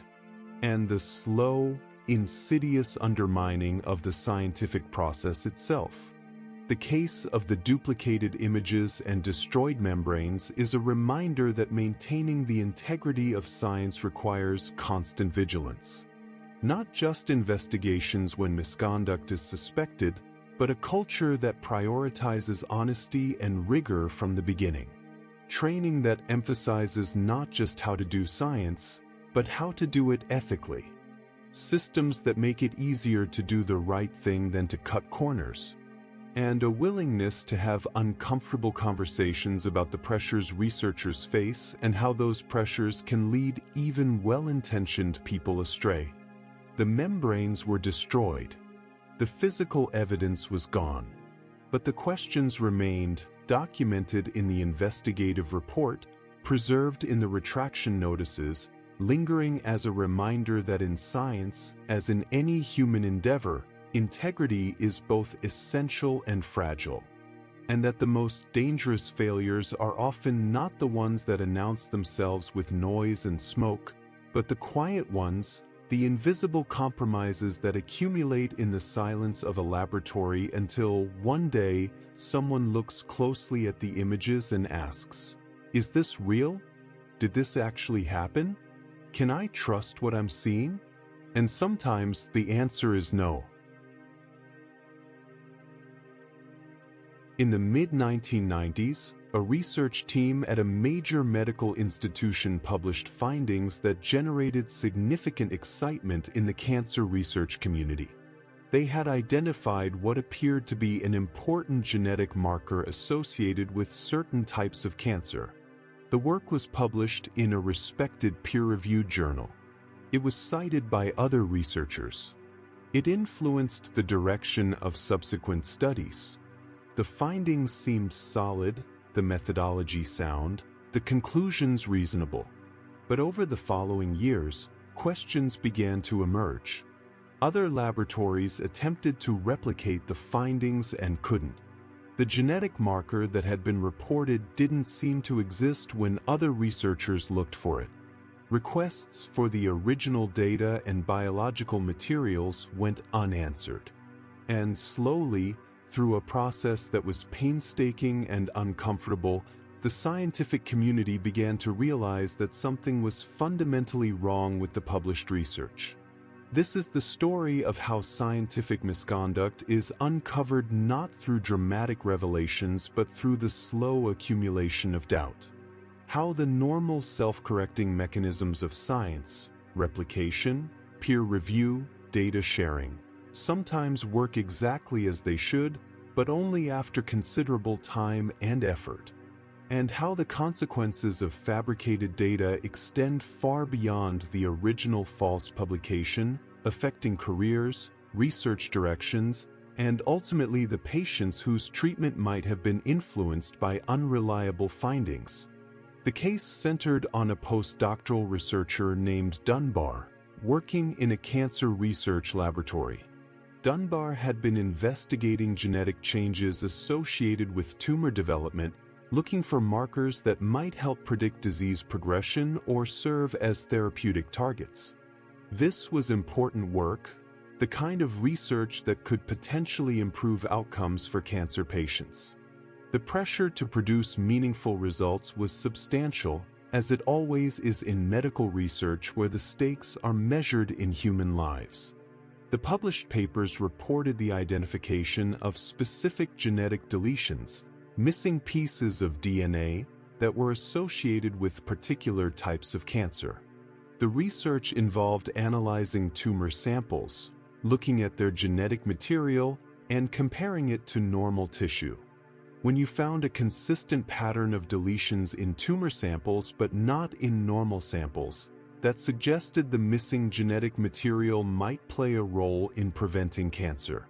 Lose that protective genetic element, and cells might be more likely to become cancerous.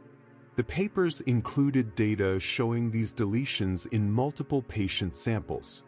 There were figures showing gel electrophoresis results, bands representing fragments of DNA, with some bands missing in the tumor samples compared to normal tissue. There were tables summarizing the findings across multiple patients. The work appeared comprehensive and convincing, but science depends on reproducibility. When you publish a finding, you're not just saying, "I observed this." You're saying, "This is a real phenomenon that others should be able to observe as well if they follow similar methods." Other researchers, interested in the genetic markers that Dunbar had identified, attempted to replicate the findings.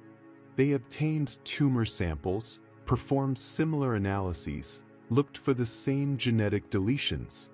And they didn't find them. Or more precisely, they found inconsistent results that didn't match the clear patterns reported in Dunbar's papers. This isn't immediately alarming. Biological research is messy. Different populations of patients might have different genetic profiles. Technical variations between laboratories can affect results. But as more laboratories failed to replicate the findings, concern grew. The next step in such situations is usually to contact the original researchers directly. Can you share your original data? Can you provide the biological materials you used? Can you give us more details about your methods so we can make sure we're doing things the same way? This is standard practice in science, part of the collaborative nature of the enterprise. Most researchers are happy to share, to help others replicate their work, to resolve any discrepancies. But when other researchers contacted Dunbar and requested data and materials, they encountered resistance. The responses were evasive. Data would be shared soon, but then wasn't. Materials were promised but never arrived. More detailed methodology was requested but not provided. The pattern suggested not just reluctance but active avoidance of scrutiny. This is when institutional mechanisms typically become involved. When concerns about research integrity arise, universities and research institutions have formal processes for investigating. These investigations are governed by federal regulations, particularly when the research was funded by agencies like the National Institutes of Health. The process is structured, procedural, designed to be fair to the accused while also protecting the integrity of the scientific record. The investigation into Dunbar's work began with what's called an inquiry, a preliminary assessment to determine whether there's enough evidence to warrant a full investigation. An inquiry is not a finding of misconduct. It's simply a determination that the concerns are serious enough to merit careful examination. In Dunbar's case, the inquiry found sufficient cause to proceed. A formal investigation was initiated. The investigation committee requested all relevant materials from Dunbar. Laboratory notebooks documenting when experiments were performed and what results were obtained. The original data files from which the published figures were generated. The biological samples that had been analyzed. Any correspondence or notes related to the research. This is the moment when honest research is vindicated, when a researcher can open their files and show that yes, the work was done as described, the data is real, here is everything you need to verify it. But Dunbar could not or would not provide adequate documentation. The laboratory notebooks were incomplete, with significant gaps corresponding to the periods when key experiments were supposedly performed. The original data files for some of the published figures could not be produced. The biological samples were not available or had been disposed of. And critically, when the materials that could be provided were examined, they did not support the published findings. This pattern, missing documentation, destroyed or unavailable materials, inability to produce original data, is a common feature of research misconduct cases. It's difficult to prove that someone fabricated data, but it's much easier to show that they cannot provide evidence that the data is legitimate. The burden shifts. Instead of investigators having to prove the data is false, the researcher must prove it's real. And when that proof is not forthcoming, the inference of misconduct becomes difficult to avoid. The investigation also involved reanalyzing some of the biological samples that were available. When independent scientists examined these samples using proper methodology, they found no evidence of the genetic deletions that Dunbar had reported. The tumors and normal tissues looked essentially the same at the genetic level in question. Whatever Dunbar had published, it did not reflect what was actually present in the samples. Interviews were conducted with laboratory colleagues. Had they witnessed the experiments being performed? Had they seen the raw data before it was prepared for publication? What was their understanding of how the research had been conducted? These interviews revealed that Dunbar had often worked alone, particularly on the key experiments. Others in the laboratory had seen the published figures but not the original data underlying them. There had been some informal questions and concerns, but nothing that had risen to the level of formal complaint until outside researchers began failing to replicate the findings. This highlights a challenging aspect of research misconduct. It often occurs in the spaces where oversight is minimal. Graduate students and postdocs typically have significant independence in conducting their work. Principal investigators cannot watch every experiment, examine every data point. The system depends on trust, on the assumption that researchers are conducting their work honestly. But this necessary trust also creates opportunities for misconduct to occur and persist. The investigation took months. Research misconduct investigations are deliberately thorough and slow. The accused researcher has rights to respond to allegations, to provide alternative explanations, to have their defense heard. The process must be fair, particularly given the severe consequences of a misconduct finding.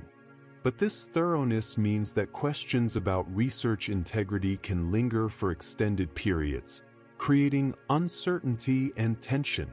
During this time, Dunbar's position became increasingly untenable. The investigation was confidential, but word inevitably spread. Colleagues knew something was wrong. The principal investigator of the laboratory was dealing with questions about supervision and oversight. Collaborators were wondering whether their own work, if it relied on Dunbar's findings, was now suspect. And the institution was facing potential consequences for research conducted under its auspices that might turn out to be fraudulent. The final report of the investigation concluded that Dunbar had engaged in research misconduct. Specifically, the committee found that data had been fabricated, that the published figures did not represent actual experimental results but had been created to show the findings that Dunbar wanted to report. The genetic deletions that were the focus of the papers did not exist, at least not in the consistent pattern that had been described. The research was fundamentally unreliable. This finding triggered a series of consequences. The papers were retracted, with notices published explaining that the data could not be verified and that misconduct had been found. Dunbar's employment was terminated. The case was reported to the Office of Research Integrity, the federal office that oversees research misconduct in health-related research. And an official finding was entered into the federal database of researchers who have committed misconduct. But the consequences extended beyond Dunbar personally. Other researchers who had relied on these findings now had to reconsider their own work. If you designed experiments based on the premise that certain genetic deletions were associated with cancer, and those deletions don't actually exist, then your research direction may have been fundamentally misguided. Time, effort, and research funding had been devoted to pursuing leads that turned out to be false. For the principal investigator, the case raised difficult questions about responsibility and oversight. Should they have known? Were there warning signs that were missed? How closely should a senior scientist supervise the work of postdocs who are supposed to be developing independence? These questions don't have easy answers, but they matter both for assigning responsibility and for thinking about how to prevent future misconduct. The case also affected graduate students and postdocs in the laboratory who had nothing to do with the misconduct. Their legitimate work was now viewed with suspicion by association. When they applied for jobs or published their own research, they had to address questions about their time in a laboratory where misconduct had occurred. This guilt by association is unfair but difficult to avoid entirely when trust in a laboratory's research has been undermined. For the institution, the case meant scrutiny of their oversight mechanisms. How had this misconduct occurred and persisted? Were there systemic failures in supervision or training? What changes needed to be implemented to reduce the risk of future misconduct? These questions were asked both internally and by the federal agencies that funded the research. And for the scientific community more broadly, the case was a reminder of the limitations of peer review and the importance of replication. The original papers had been peer-reviewed and published in legitimate journals. The reviewers, working with the information provided, found the research convincing. But peer review cannot detect fabrication if it's done skillfully. Reviewers see what the authors choose to show them. They don't have access to laboratory notebooks or original data files. They can assess whether the methods seem sound and whether the conclusions follow from the reported data, but they cannot verify that the data is real. This is why replication is so crucial. Science doesn't trust individual findings, no matter how convincing they seem. It trusts patterns, findings that multiple independent groups have confirmed, phenomena that are robust enough to be observed reliably. When a finding cannot be replicated, that's the signal that something is wrong. It might be honest error, technical artifacts, population differences, or any number of legitimate explanations. But it might also be misconduct. And the inability to replicate is what eventually led to the uncovering of Dunbar's fabrication. The timeline from initial publication to retraction in cases like this is often measured in years. The misconduct might occur and the false papers might be published quickly. But detecting it, investigating it, and formally correcting the scientific record is slow. During this intervening time, the false findings are part of the accepted body of knowledge. They're cited. They influence thinking. They affect research directions. This temporal gap is one of the most troubling aspects of research misconduct. The damage is not contained to the original false publication. It spreads through the literature, through grant applications that reference the work, through review articles that incorporate the findings into broader narratives. By the time the misconduct is discovered and the papers are retracted, the false information has already metastasized through the scientific ecosystem. Retractions help, but they don't undo all the damage. Not everyone who read and cited the original papers will see the retraction notice. The false findings may continue to be referenced, particularly in older papers that were written before the retraction. It takes time for the correction to propagate through the literature, for researchers to stop building on the false foundation. The Dunbar case also illustrates the personal toll of research misconduct investigations on everyone involved. For Dunbar, the consequences were catastrophic. Career ended, reputation destroyed, the work that might have represented years of effort revealed as fraudulent. But the investigation was also difficult for colleagues who had to be interviewed, who had to decide how much they knew or should have known, who found themselves questioned about their own integrity simply because they worked in the same laboratory. For the investigators, faculty members who volunteered or were assigned to examine their colleagues' work, the process was time-consuming and unpleasant. No one becomes a scientist because they want to investigate misconduct. They want to do research, to discover new things, to contribute to knowledge. Being pulled away from their own work to examine evidence of a colleague's dishonesty is not why they entered the profession. And for the principal investigator, the case likely represented a profound betrayal of trust. They had given Dunbar opportunities, had provided resources and mentorship, had included their work in publications and grant applications.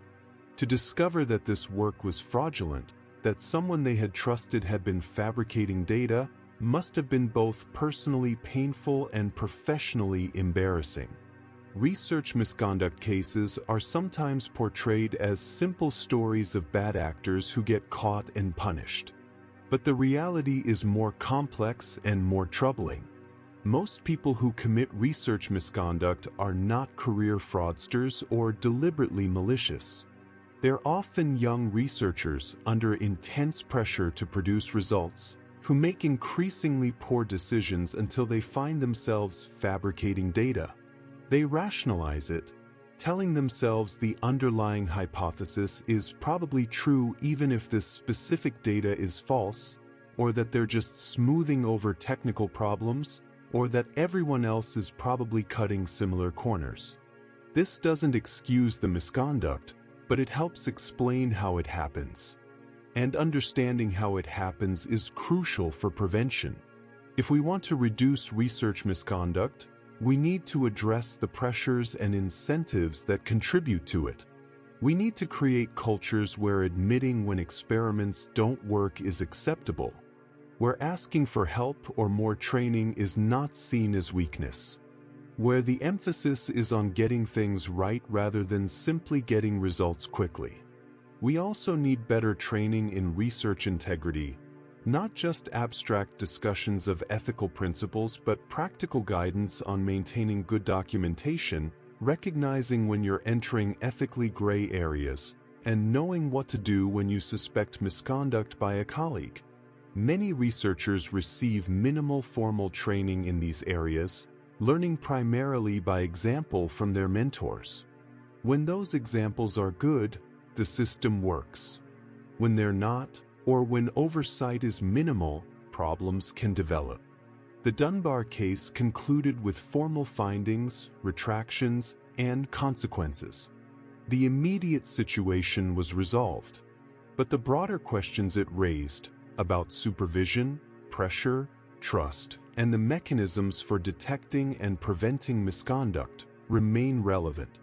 Every research institution, every laboratory, every individual scientist must grapple with these questions, must think about how to maintain integrity in an environment where the pressures to produce results are intense and constant. Because the cost of failure is not just individual careers or retracted papers. The cost is measured in misdirected research efforts, in wasted resources, in delayed progress toward understanding and treating disease. When someone fabricates data about cancer genetics, the harm extends potentially to patients whose treatment might have been influenced by those false findings, whose hope might have been raised by apparent progress that turned out to be illusory. In the quiet of a laboratory, in the solitude of late-night data analysis, researchers make choices. Most choose honestly, even when honesty means reporting failure, even when it means more work, even when it threatens productivity or career advancement. But some do not. And when they don't, when they cross the line from honest reporting into fabrication, they create a different kind of disaster. No flames, no explosions, no immediate casualties. Just the slow corruption of the scientific record, the erosion of trust, and the harm to all those who depended on the research being real. The data that never existed. The experiments that were never performed. The samples that couldn't be produced because they never were what they were claimed to be. These absences, these voids where evidence should have been, tell their own story. A story about the fragility of scientific integrity, about the importance of verification and transparency, about the necessity of maintaining vigilance not just against dramatic laboratory accidents, but against the quieter failures of honesty that can do damage just as real and just as lasting.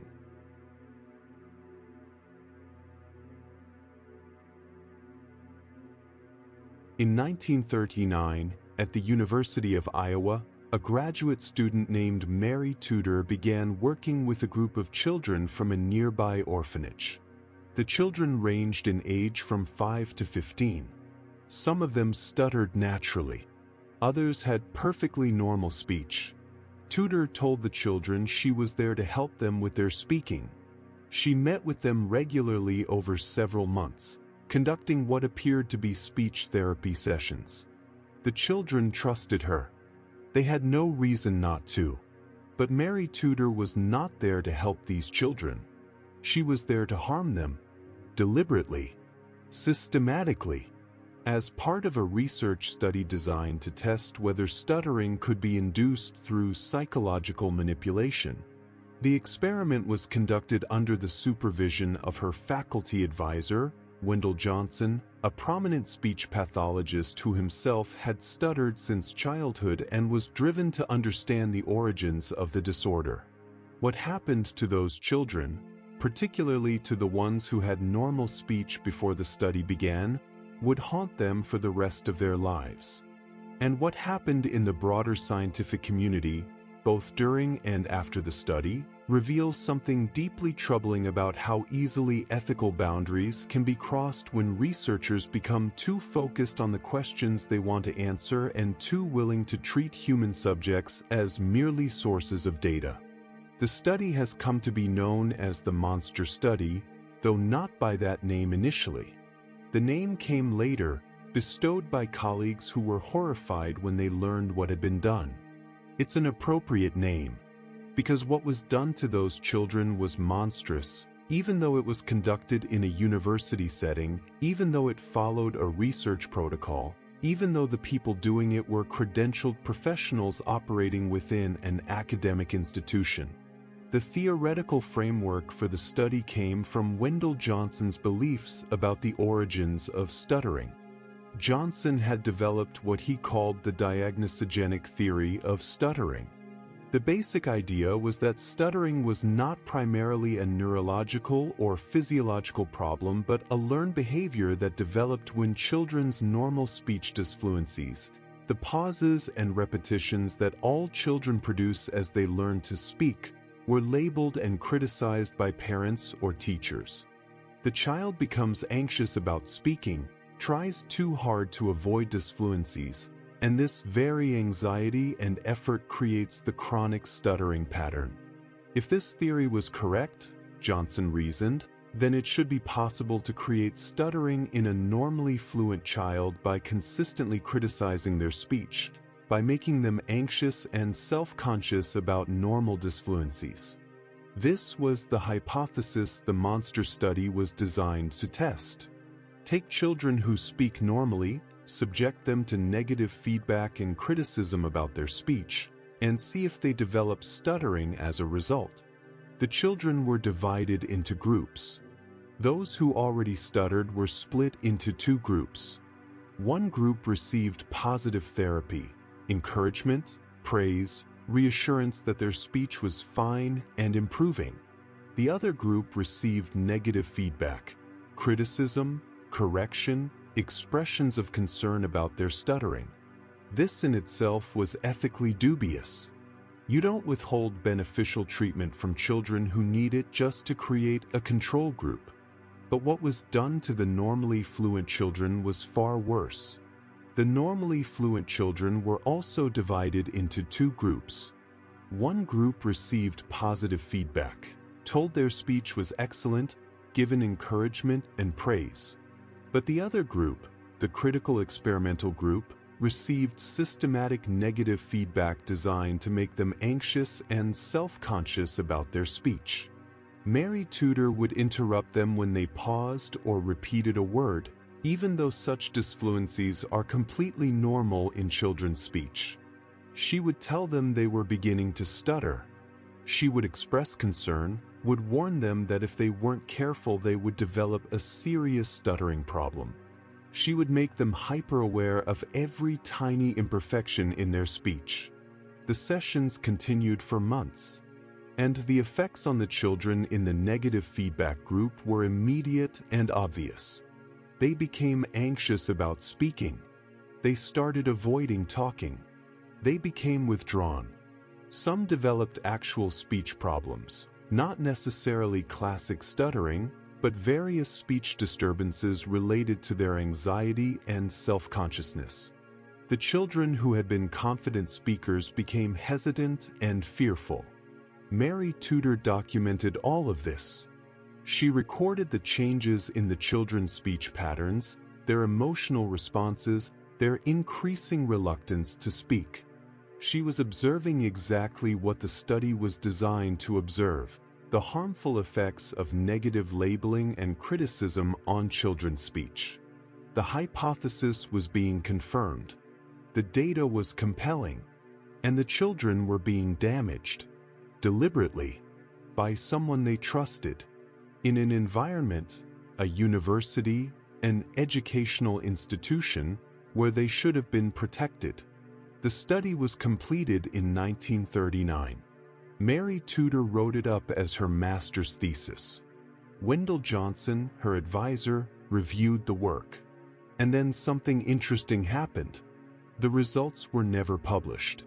Johnson, who was actively publishing other research and who had been eager to test his theory, did not submit this study to any journal.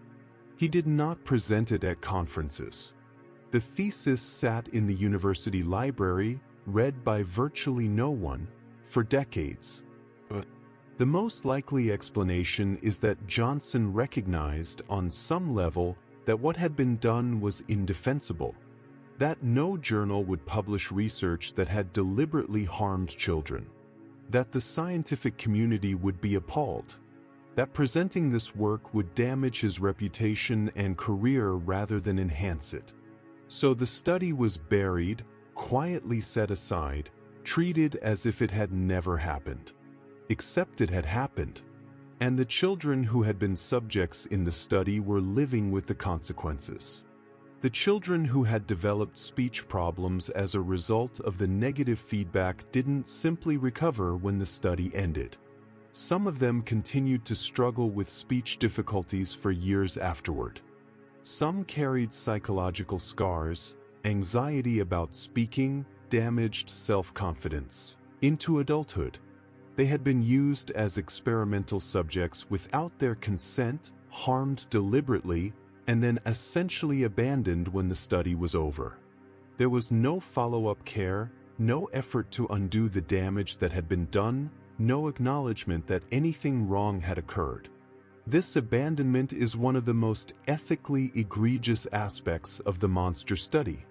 It's bad enough to deliberately harm research subjects, but to do so and then simply walk away, to collect your data and move on without taking any responsibility for the suffering you've caused, compounds the violation. The children were not just research subjects. They were human beings whose lives had been altered by the experiment. But once they were no longer useful for data collection, they were forgotten. The study remained obscure for decades. Wendell Johnson went on to have a distinguished career. He became a highly respected figure in speech pathology, published extensively, trained numerous students, contributed to the field in many ways. The monster study was a footnote unknown to most of his colleagues and students. Mary Tudor went on to work as a speech therapist, helping people with communication disorders, apparently without seeing any irony or contradiction in dedicating her career to helping people after having deliberately harmed children as part of her thesis research. It wasn't until 2001, more than 60 years after the study was conducted, that the monster study became widely known. A journalist investigating the history of stuttering research came across Tudor's thesis in the University of Iowa archives. The story was reported in the San Jose Mercury News. Suddenly, what had been a buried historical footnote became a scandal. The University of Iowa faced intense criticism. The surviving subjects of the study, now elderly, learned for the first time why they had been subjected to those sessions as children, why a nice young woman from the university had seemed so determined to make them feel bad about their speech. Some of those survivors sued the university. The lawsuit was eventually settled, with the university paying $625,000 to the victims and issuing a formal apology. But no amount of money could undo what had been done. The survivors had lived their entire lives with the consequences of the experiment. Some had struggled with speech problems for decades. All had carried the psychological impact of having been manipulated and harmed by someone they trusted when they were vulnerable children. The monster study is often cited in discussions of research ethics as an example of what not to do. It violates virtually every principle of ethical research with human subjects. There was no informed consent. The children had no idea they were research subjects or that they were being deliberately harmed. There was no assessment of risks and benefits. The potential harm was obvious and substantial, while there was no benefit to the subjects themselves. There was no protection of vulnerable populations. The subjects were children, orphans, people with minimal power to refuse or complain. There was no oversight. No ethics committee reviewed the protocol before it was implemented. And there was no provision for addressing harm. When the study ended, the subjects were simply left to deal with the damage on their own. Today, such a study would be immediately rejected by any institutional review board. It would be impossible to conduct legally. The regulations and ethical frameworks that now govern human subjects research exist specifically to prevent studies like the monster study from happening. But those protections didn't exist in 1939. Or rather, they existed in the abstract. There were certainly ethical principles that said you shouldn't deliberately harm children, but there were no formal mechanisms to enforce them. This highlights an important point about research ethics. Ethical principles alone are not sufficient. Most researchers in 1939, if you had asked them in the abstract whether it was acceptable to deliberately harm children, would have said no. But when faced with a concrete research question that seemed important, with a methodology that could produce data, with the excitement of testing a theory, those abstract principles became negotiable. The researchers convinced themselves that the knowledge to be gained justified the methods used. Or they simply didn't think too carefully about the ethical implications, focused on the science rather than the human impact. Formal oversight mechanisms, ethics committees, institutional review boards, regulatory requirements, exist because we cannot rely solely on individual researchers' ethical judgment. Not because researchers are bad people, but because the pressures and incentives of research, the focus on data and findings, can make it difficult to maintain perspective on the human costs. An outside review, by people not invested in the specific research question, is necessary to protect subjects. The monster study also reveals something troubling about power dynamics in research. The children in the study were orphans, living in an institution with no parents to advocate for them. They were completely dependent on adults, completely vulnerable to authority figures. When Mary Tudor told them they were developing a stuttering problem, they had no reason to doubt her. She was from the university. She was an expert. They were children. The power imbalance was absolute. This vulnerability of orphan children made them attractive research subjects. They were accessible. The institution could give blanket permission without having to obtain consent from individual parents. They were compliant. They would do what they were told without questioning or resisting. And they were disposable, in a sense. If the research harmed them, there were no parents who would complain or demand accountability. This exploitation of vulnerable populations was not unique to the monster study. Throughout the history of medical research, prisoners, institutionalized people, individuals with cognitive disabilities, and other vulnerable groups have been used as research subjects specifically because their vulnerability made them easy to study. The infamous Tuskegee syphilis study, which observed the progression of untreated syphilis in black men without their informed consent and without providing available treatment, exploited both racial inequalities and the vulnerability of poor, rural individuals with limited access to medical care. The hepatitis studies at Willowbrook State School deliberately infected intellectually disabled children with hepatitis to study the disease's progression. These are not isolated incidents but patterns of exploitation that persisted for decades. Researchers and institutions repeatedly used vulnerable populations as subjects for research that would not have been accepted if conducted on more powerful, privileged groups. The justification was often that the knowledge gained would benefit humanity, that the sacrifice of a few, particularly those seen as less valuable members of society, was acceptable for the greater good. But this utilitarian calculus is fundamentally unethical. People do not lose their right to protection from harm simply because they are vulnerable. In fact, vulnerability should trigger additional protections, not fewer. Children, prisoners, people with disabilities, these groups deserve extra safeguards, not exploitation. The modern framework of research ethics recognizes this, requiring additional scrutiny and protections when research involves vulnerable populations. The long-term consequences for the monster study subjects illustrate why these protections matter. The harm done in a few months of negative feedback sessions persisted for lifetimes. Some subjects developed chronic speech problems. Others carried psychological scars, anxiety, damaged self-esteem, trust issues that affected their entire lives.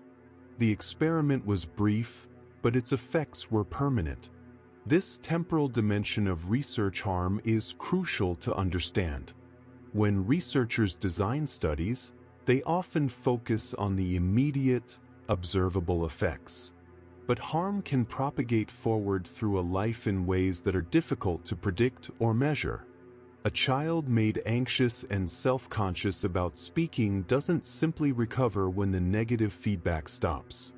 Those feelings can crystallize into lasting patterns, affecting education, career, relationships, quality of life.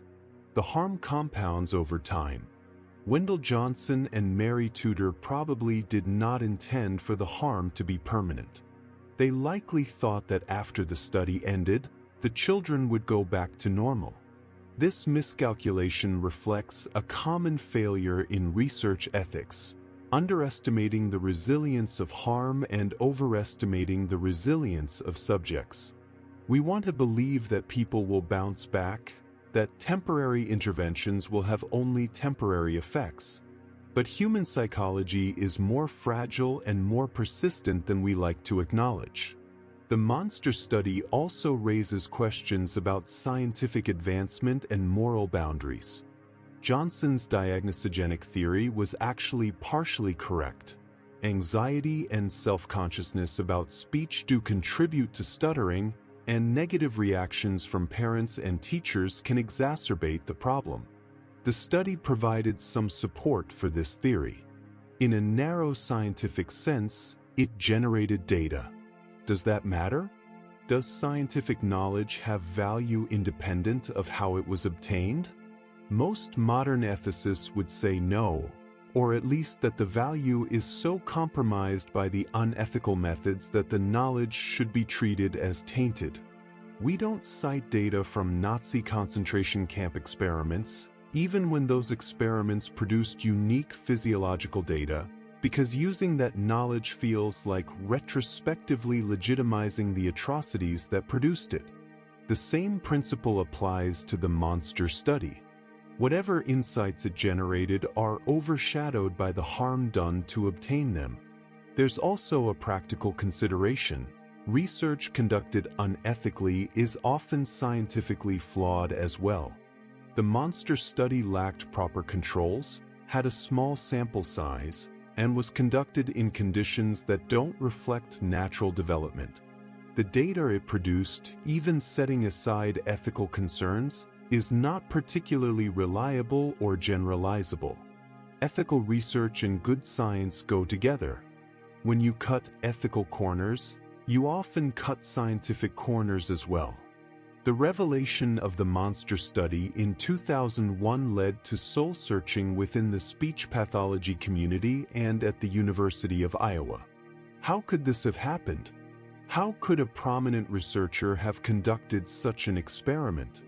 How could an institution have allowed it? These questions don't have comfortable answers. The reality is that the ethical standards of 1939 were different from today's, that oversight mechanisms didn't exist, that the individuals involved were able to rationalize what they were doing. But it's important not to treat this as purely historical, as something that could only have happened in the less enlightened past. Research ethics violations continue to occur, even with modern protections in place. They're usually less egregious than the monster study. Institutional review boards do prevent the worst abuses. But researchers still sometimes cut corners, overlook risks, rationalize questionable practices. The same pressures that led to the monster study, the desire to answer important questions, the focus on data collection, the tendency to minimize harm when it conflicts with research goals, still exist. The monster study stands as a warning about what happens when those pressures are not adequately checked, when scientific curiosity overrides moral constraints, when vulnerable people are seen primarily as sources of data rather than as human beings deserving of protection and dignity, when the ends are allowed to justify any means. The children who were subjects in the monster study are now gone, most having passed away in old age. Their suffering, the damage done to them in the service of science, is part of history now. But the lessons remain urgent and relevant. Research with human subjects always involves a relationship of trust and power. Subjects trust that researchers will not harm them, that their welfare will be protected, that they will be treated with dignity. Researchers have power over subjects, particularly when those subjects are vulnerable. That trust must be honored. That power must be constrained. In the summer of 1971, a psychology professor at Stanford University placed an advertisement in local newspapers. He was looking for male college students to participate in a study about prison life. The pay was $15 per day, which was decent money for a college student in 1971. Applicants would undergo psychological screening to ensure they were stable, normal, healthy individuals. The study would last 2 weeks. It seemed like an easy way to make some money during summer break. 75 young men responded to the advertisement. After interviews and psychological assessments, 24 were selected, chosen specifically because they were psychologically stable, healthy, normal. They were randomly divided into 2 groups. Half would be prisoners. Half would be guards. The setting would be a mock prison constructed in the basement of Stanford's psychology building. The lead researcher was Philip Zimbardo, an established psychologist interested in how situations and social roles influence behavior. The study was scheduled to run for 2 weeks. It lasted 6 days. In less than a week, psychologically normal college students had transformed into brutal guards and traumatized prisoners. The situation had spiraled so far out of control that the experiment had to be terminated early. And what happened in those 6 days would become one of the most famous and controversial studies in the history of psychology, raising profound questions about human nature, the corrupting influence of power, and the ethics of research that deliberately creates suffering. The experiment began on a Sunday morning. The young men assigned to be prisoners were at home, going about their normal activities, when they were suddenly arrested by real police officers from the Palo Alto Police Department, who had agreed to assist with the study. The prisoners were charged with armed robbery, read their rights, handcuffed, placed in police cars, and taken to the police station. There they were fingerprinted, photographed, and processed, just like actual criminals. This was the first indication of how immersive and realistic the study would be. The participants knew intellectually that this was an experiment, that they were volunteers. But the experience of being arrested, of going through actual booking procedures in an actual police station, of being treated like criminals by real police officers, that felt authentic. The psychological boundary between role-playing and reality was already beginning to blur. From the police station, the prisoners were transported to the mock prison in the Stanford Psychology Building basement. They were stripped, searched, deloused with a spray, and given uniforms, smocks with identification numbers, no underwear, rubber sandals, and a chain locked around one ankle. Their heads were covered with nylon stocking caps to simulate the shaved heads that prisoners often receive. They were no longer called by their names, only by their numbers. They were assigned to cells, small rooms with cots, 3 prisoners per cell. The guards received their instructions separately. They were given khaki uniforms, whistles, handcuffs, and mirrored sunglasses that prevented prisoners from seeing their eyes. They were told that their job was to maintain order in the prison, that they should not use physical violence, but that otherwise they had considerable freedom in how they managed the prisoners. The specifics were left deliberately vague. The guards were being given power and being invited to figure out for themselves how to exercise it. Zimbardo himself took on a role in the experiment, not as a detached observer but as the prison's superintendent. He had an office in the mock prison. He involved himself in decisions about how the facility would be run. This dual role, researcher and participant, would later be recognized as one of the critical failures of the study. But at the time, Zimbardo saw it as increasing the realism, as making the situation more authentic. The first day was relatively calm. Everyone was still adjusting, still figuring out their roles. The prisoners were compliant, perhaps a bit uncertain about what was expected of them. The guards were tentative, trying to establish authority but not yet sure how far they should go. It felt like what it was, college students playing roles in an experiment. But that changed quickly. By the second day, the prisoners staged a rebellion. They barricaded themselves in their cells using their beds, tore off their identification numbers, and mocked the guards. This was not scripted. It was a spontaneous act of resistance, the prisoners testing the limits of their situation. The guards' response was swift and escalating.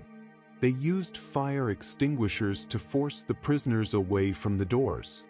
They entered the cells and stripped the prisoners, removed the beds, and began implementing punishments.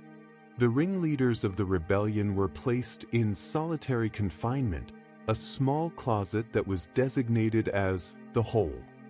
The guards began to use push-ups as a punishment, forcing prisoners to do dozens of push-ups, sometimes while guards stepped on their backs or had other prisoners sit on them. And then the guards introduced psychological tactics. They created a privilege cell for prisoners who had not participated in the rebellion. These prisoners received their beds back, got to wash, were given better food. After a day, the guards arbitrarily switched which prisoners were in the privilege cell, creating confusion and paranoia. The prisoners began to suspect that some of their fellow inmates were informants. Trust broke down. Solidarity fragmented. This was the beginning of a pattern that would intensify over the following days. The guards were discovering that they could exercise power not just through direct punishment but through manipulation, through creating uncertainty, through arbitrary rules and capricious enforcement. Some guards seemed to take particular pleasure in this. They volunteered for extra shifts. They devised new forms of humiliation and control. The prisoners were forced to recite their identification numbers repeatedly. They were made to sing songs or perform degrading tasks. Some were denied food or bathroom privileges.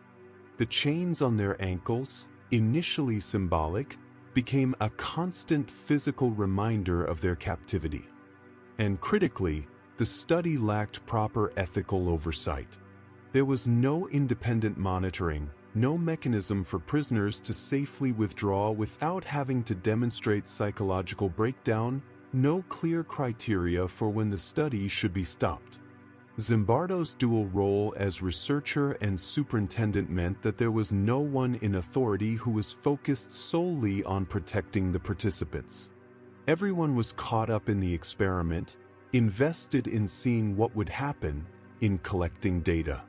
The suffering was real. The young men who broke down and had to be released from the study experienced genuine psychological distress. The guards who became sadistic had to live with the knowledge of what they had done, how they had treated other human beings when given the opportunity. The prisoners who made it through the full 6 days carried memories of humiliation and powerlessness. For what? To demonstrate that power corrupts? To show that prison environments are harmful? These were not exactly novel insights requiring experimental proof. The ethical problems with the Stanford prison experiment are now widely recognized. It would not be approved by any institutional review board today. The lack of informed consent about what participants would actually experience, the absence of adequate safeguards, the deliberate creation of psychological distress, the failure to stop the study when harm became apparent, all of these violate modern ethical standards. But at the time, in 1971, Zimbardo was praised for the study. It was seen as innovative, dramatic, important. The ethical concerns were noted but were largely overshadowed by the excitement about the findings. This reflects both the different ethical standards of the era and the tendency to rationalize harmful research when it produces interesting data or supports theoretical positions that researchers find compelling. The Stanford prison experiment is often paired in discussions of research ethics with Stanley Milgram's obedience experiments, conducted a decade earlier, in which participants were instructed to administer what they believed were dangerous electric shocks to another person. Both studies supposedly revealed dark truths about human nature, our willingness to obey authority, our capacity for cruelty when given permission or encouragement. Both studies also deliberately deceived and distressed participants in the service of psychological research. There's a troubling pattern here. Psychology, in its effort to understand human behavior, has repeatedly conducted studies that manipulate and harm participants. The monster study, the Stanford prison experiment, Milgram's obedience studies, and numerous others all share this characteristic. The researchers believed they were revealing important truths, but the cost of those revelations was borne by the participants who experienced the manipulations and suffered the consequences. Modern research ethics has moved toward recognizing that the ends do not automatically justify the means. That knowledge gained through harming people is not automatically valuable enough to justify that harm. That researchers have an obligation not just to advance science but to protect the welfare of their participants.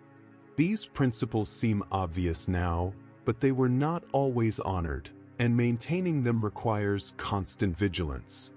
One of the most disturbing aspects of the Stanford prison experiment is the speed of escalation. In less than 48 hours, the situation went from relatively benign to genuinely harmful. This rapid transformation suggests something important about how quickly group dynamics can deteriorate, how fast power can corrupt, how easily normal people can adapt to roles that require cruelty. But it also suggests something about the fragility of ethical research. The experiment had a plan, had rules against physical violence, had a lead researcher monitoring the situation.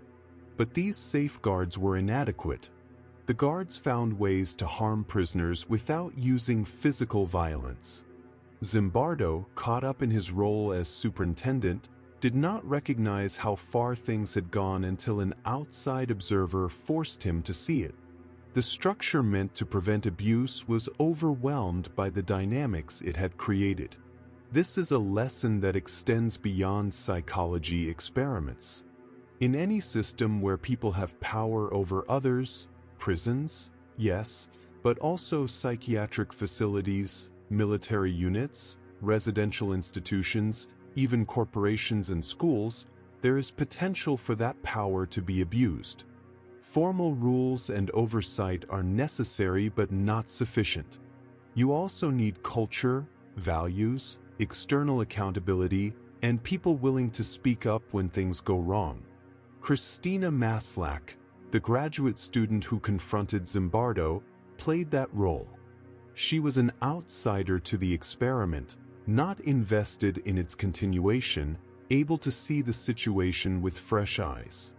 Her willingness to object, to make her discomfort clear, to essentially shame Zimbardo into recognizing what he had created, that's what stopped the study. Not internal safeguards, not research protocols, but one person saying, "This is wrong and it needs to stop." Organizations and institutions often struggle to create space for such voices. Whistleblowers face retaliation. People who raise ethical concerns are seen as troublemakers, as not being team players, as interfering with important work. The pressure to go along, to not question authority, to avoid making waves, these pressures can silence dissent and allow harmful practices to continue. In the Stanford prison basement, for 6 days, a microcosm of institutional cruelty played out. Guards discovered the pleasure of power and the methods of control. Prisoners learned helplessness and humiliation. Researchers documented it all, too focused on the data to see the humanity being damaged. And when it finally stopped, everyone involved had to grapple with what had happened and what it revealed about themselves. The guards had to confront that they, ordinary college students with no particular history of cruelty, had treated other human beings with shocking brutality when given authority and permission. The prisoners had to process the experience of having been genuinely powerless, genuinely abused, in a situation they had entered voluntarily. Zimbardo had to recognize that his experiment, his creation, had caused real harm, and that his dual role had prevented him from stopping it sooner. The experiment is often invoked to explain real-world atrocities. How do ordinary soldiers commit war crimes? How do prison guards abuse inmates? How do otherwise decent people participate in oppressive systems? The Stanford prison experiment seems to provide an answer. The situation overwhelms individual morality, roles define behavior, power corrupts rapidly and thoroughly. But this explanation, while compelling, may be too simple. It risks excusing individual responsibility by blaming everything on situational factors. Yes, situations matter. Yes, roles and power dynamics influence behavior, but individuals still make choices. Some guards in the Stanford study were cruel, others were not. Some went out of their way to humiliate prisoners. Others simply did the minimum required. The situation enabled cruelty, but it did not require it. This tension between situational explanations and individual responsibility remains unresolved. We want to understand how good people do bad things. We want to identify the factors that lead to abuse so we can prevent it. But we also need to hold people accountable for their actions, to maintain that even in difficult situations, people have moral agency and make choices. The Stanford prison experiment, for all its ethical problems and methodological limitations, did demonstrate something real. It showed how quickly a situation can deteriorate when power is unequal and oversight is inadequate. It showed that cruelty does not require monsters, that ordinary people in the wrong situation can behave in monstrous ways. It showed that we cannot rely solely on individual morality to prevent abuse, that we need structures and systems and watchful observers willing to intervene.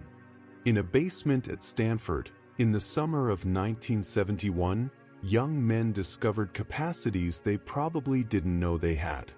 Capacity for cruelty. capacity for submission, capacity to witness suffering and do nothing. The experiment was stopped after 6 days, but the questions it raised about power, about human nature, about the ethics of knowledge, those questions persist. They persist in every institution where people have power over others. They persist in every research protocol that involves human subjects. They persist in the choices we all make about when to speak up and when to look away. The prison in the basement is long gone, but the lessons remain uncomfortable and urgent. Power corrupts quickly. Normal people can do terrible things. Oversight matters. And sometimes, it takes an outsider, someone willing to object, someone willing to say, "This is wrong," someone like Christina Maslach, walking into that basement and refusing to accept what she saw, to stop the machinery of harm before it grinds on indefinitely. In 1932, in Macon County, Alabama, representatives from the United States Public Health Service arrived with an offer for the African American men of the area. Free medical care, free meals on examination days, free transportation to and from the clinic, and a promise, if they participated in a medical study, they would receive treatment for what the doctors called bad blood, a local term that encompassed various ailments including anemia, fatigue, and syphilis. For poor sharecroppers in rural Alabama during the Great Depression, this was an extraordinary opportunity. Medical care was expensive and largely inaccessible to Black residents of the area. The promise of free treatment, of attention from government doctors, of care that would otherwise be completely out of reach, that was something to be valued, something to be grateful for. The men who enrolled had no reason to doubt the doctors. These were government officials, representatives of the Federal Public Health Service. They came with authority, with resources, with scientific expertise. They said they were there to help. And the men believed them. Why wouldn't they? What those men didn't know, what they would never be told, was that they were not receiving treatment. They were being observed. The study was designed not to cure syphilis but to document its natural progression, to see what happened when the disease was left completely untreated. The men were not patients. They were subjects, and for the next 40 years, they would be watched as syphilis slowly destroyed their bodies, their minds, and eventually killed them. This was the Tuskegee syphilis study, and it stands as perhaps the most egregious example of medical research ethics violations in American history. Not because of what happened in a moment of careless error, not because of a single bad decision, but because of what was done deliberately, systematically, for 4 decades, with the full knowledge and approval of government health officials, medical professionals, and research institutions. The study began in 1932, during the early years of the Great Depression. The United States Public Health Service had been conducting studies on the prevalence of syphilis in various populations. In Macon County, Alabama, they found that syphilis rates among the Black population were quite high. This was not surprising. Access to medical care was limited, treatment was expensive, and the social and economic conditions of rural poverty created numerous health challenges. The original plan was to provide treatment, but funding for treatment programs dried up as the Depression deepened. Someone within the Public Health Service had a different idea. Instead of treating the disease, why not study it? Why not observe what happens when syphilis goes untreated over the course of a lifetime? Such a study had never been done. The data would be valuable for understanding the disease's progression, its effects on different organ systems, its ultimate outcomes. The logic was coldly utilitarian. These men already had syphilis.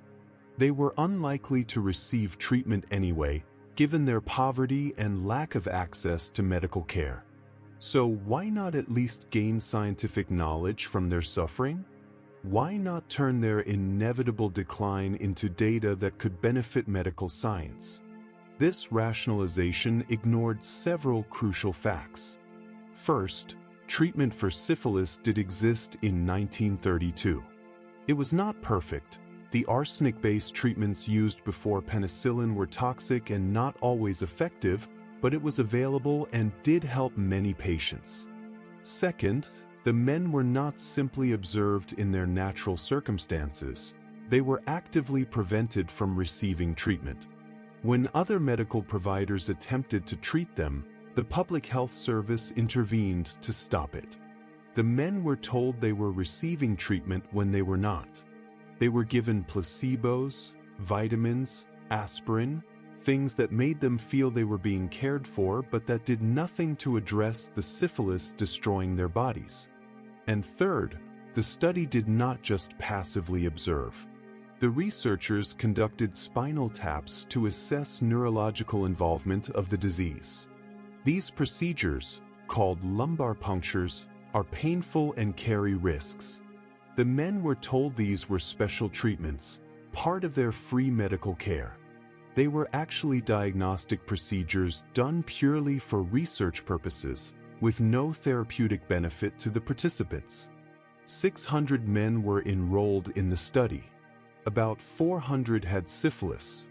About 200 did not have the disease and served as a control group.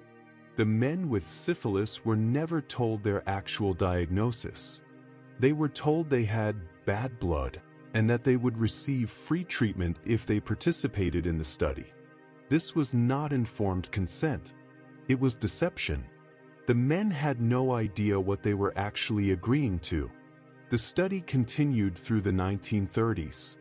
Periodically, the men would be called in for examinations. The researchers documented the progression of the disease. They noted which organ systems were affected. They recorded symptoms, complications, disabilities. They watched as the men's health deteriorated. Then, in the 1940s, everything changed. Penicillin was discovered and proven to be highly effective against syphilis. For the first time, there was a genuine cure for the disease, one that was relatively safe and remarkably effective. Public health campaigns were launched to treat syphilis. The military treated servicemen. Public clinics offered treatment to civilians. Syphilis, which had been a devastating and incurable disease, was now eminently treatable. The men in the Tuskegee study were not treated. Even though an effective cure now existed, even though treating them would have prevented further damage and suffering, the decision was made to continue the study. The researchers wanted to observe the full natural history of untreated syphilis, and treating the subjects would interfere with that goal. So the men were denied penicillin.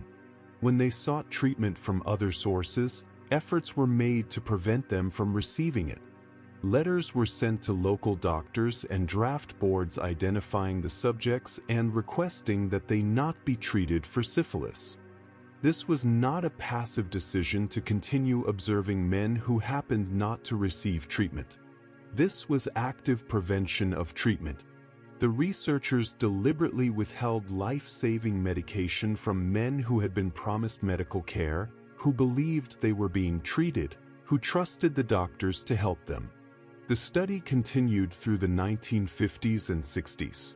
By this time, hundreds of articles had been published using data from the study. The research was not secret. It was presented at medical conferences, published in peer-reviewed journals, discussed in academic settings. Dozens of doctors, researchers, and public health officials knew about it. Some participated directly. Others knew of its existence and said nothing. This widespread knowledge and complicity is one of the most disturbing aspects of the Tuskegee study. This was not a rogue researcher operating in secret. This was an officially sanctioned government study overseen by the Public Health Service, involving multiple institutions and numerous professionals. At any point, someone could have objected. Someone could have said, "This is wrong, we need to stop." But no one did. Or if they did, they were ignored or overruled. The study included regular reviews and evaluations. In 1969, a committee was convened to assess whether the study should continue. They determined that it should. The scientific value, they concluded, justified continuing to observe the untreated progression of the disease. The fact that men were suffering and dying from a disease that could now be easily cured was apparently not sufficient reason to end the study. The men themselves, of course, had no voice in these decisions. They were not told that their condition was treatable. They were not given the option to leave the study and seek treatment elsewhere. They continued to show up for their appointments, believing they were receiving beneficial medical care, grateful for the attention and the free meals and the burial insurance that had been promised to their families. Some of the men died of syphilis. Others developed severe complications, cardiovascular problems, neurological damage, blindness, and insanity. The disease is particularly cruel in its late stages, attacking the cardiovascular system and the brain, causing deterioration that is progressive and irreversible.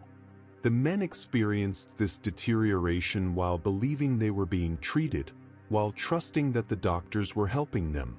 The wives of some of the men contracted syphilis from their husbands. Children were born with congenital syphilis, inheriting the disease from their infected mothers. The harm radiated outward from the original subjects, affecting families and future generations. And all of this was preventable. All of this could have been avoided if the men had simply been given penicillin, if they had been told the truth about their condition and given the opportunity to seek treatment. The study might have continued indefinitely if not for a whistleblower. In 1972, Peter Buxton, an investigator with the Public Health Service, went to the press. Buxton had first raised concerns about the study internally in 1966. He had argued that the study was unethical, that the men should be treated. His concerns were dismissed. The study had scientific value, he was told. It should continue. But Buxton persisted. When his internal complaints went nowhere, he contacted a reporter, Jean Heller of the Associated Press. On July 25, 1972, the story broke. The headline in the New York Times read, "Syphilis victims in U.S. study went untreated for 40 years." The public reaction was immediate and overwhelming. People were horrified. How could this have happened? How could government doctors have deliberately withheld treatment from sick men for 4 decades? The outcry forced action. The study was immediately terminated. An advisory panel was convened to investigate. Hearings were held. And gradually, the full scope of what had been done became clear. The deception, the denial of treatment, the years of suffering that could have been prevented. In 1973, the survivors of the study and the families of the deceased filed a class action lawsuit. The case was settled out of court. The government agreed to pay approximately $10 million in compensation, lifetime medical benefits and burial services for the participants and their families, and financial compensation for damages. It was a pittance compared to the harm that had been done, but it was at least an acknowledgement of wrongdoing. More significantly, the revelation of the Tuskegee study led to major reforms in research ethics. The National Research Act of 1974 was passed, establishing requirements for informed consent and creating institutional review boards to oversee research involving human subjects. The Belmont Report, published in 1979, established the basic ethical principles that should govern human subjects' research: respect for persons, beneficence, and justice. These reforms were desperately needed and long overdue. But they came 40 years too late for the men of Tuskegee. For them, there was no institutional review board, no informed consent process, no ethical oversight. There were only doctors who saw them as research subjects rather than as human beings deserving of care and dignity. The legacy of the Tuskegee study extends far beyond research ethics regulations. It profoundly damaged trust between the African American community and the medical establishment. That damage persists today. Studies have shown that awareness of Tuskegee is associated with mistrust of medical research and reluctance to participate in clinical studies among African Americans. This mistrust is not paranoia. It is a rational response to historical betrayal. When doctors tell African American patients that a treatment is safe, that research is beneficial, that participation in a study is voluntary, these assurances carry the weight of history. They carry the memory of Tuskegee, where doctors lied, where free treatment meant observation as you died, where trust was exploited and violated over the course of decades. This erosion of trust has real consequences. Lower participation in clinical trials means that new treatments are not tested as thoroughly in diverse populations. Mistrust of medical advice can lead to delays in seeking care or reluctance to follow treatment recommendations. The harm done by Tuskegee radiates forward through time, affecting health outcomes and medical relationships generations later. The study also exemplifies the particular vulnerability of marginalized populations to research exploitation. The men of Tuskegee were chosen not randomly but because of their race, their poverty, and their lack of power. They were seen as expendable, their suffering acceptable in the service of medical knowledge. This was not unique to Tuskegee. Throughout history, prisoners, institutionalized people, colonized populations, and the poor have been disproportionately used as research subjects, particularly for studies that were risky or exploitative. The rationale is always similar. These people are already suffering, already disadvantaged. Studying them won't make their situation worse, and the knowledge gained might benefit others. But this reasoning is morally bankrupt. Vulnerability should trigger protection, not exploitation. People do not lose their right to dignity and informed consent because they are poor or marginalized. The Tuskegee study was also fundamentally racist. The researchers believed that syphilis affected black men differently than white men, that there were racial differences in disease progression. This belief was rooted in racist pseudoscience that viewed black people as biologically different, as somehow less affected by certain diseases or more affected by others. The study was designed to document these supposed racial differences. In reality, there are no significant racial differences in how syphilis progresses. The disease affects human bodies the same way regardless of race. The study was based on a false premise, pursued in service of racist ideology, inflicted on black men who were viewed as appropriate subjects for exploitation precisely because of their race. The doctors and researchers involved were not aberrant individuals operating outside the norms of their profession. They were mainstream medical professionals, representatives of prestigious institutions. They published in respected journals. They followed the research conventions of their time. And therein lies perhaps the most disturbing aspect of Tuskegee. It reveals how easily evil can become normalized, how institutions can perpetuate harm, how reasonable people can participate in unreasonable cruelty when it is sanctioned by authority and justified by scientific goals. In 1997, 25 years after the study ended, President Bill Clinton issued a formal apology on behalf of the United States government. The apology was delivered in a White House ceremony attended by survivors of the study and family members of the deceased. Clinton acknowledged what had been done and the profound wrong it represented. He said, "The United States government did something that was wrong, deeply, profoundly, morally wrong. It was an outrage to our commitment to integrity and equality for all our citizens." The apology was important, but it could not undo the harm. It could not restore the years of suffering, the lives cut short, the trust that was broken. 8 men who had been part of the study attended the ceremony. They were elderly, the last survivors of a study that had enrolled 600 men decades earlier. They had lived long enough to hear their government acknowledge what had been done to them, but hundreds of their fellow subjects had not. The Tuskegee study is often invoked as a cautionary tale, as a reminder of what can happen when research ethics are abandoned, when vulnerable populations are exploited, when the pursuit of knowledge is allowed to override basic human decency. It appears in ethics textbooks, in training programs for medical professionals, in discussions of research oversight. It has become shorthand for medical research gone wrong. But there's a risk in how we remember Tuskegee. If we treat it as an aberration, as something that could only have happened in the past, in a less enlightened time, then we miss the point.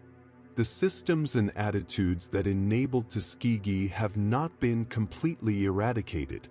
Research exploitation still occurs, though usually in less egregious forms.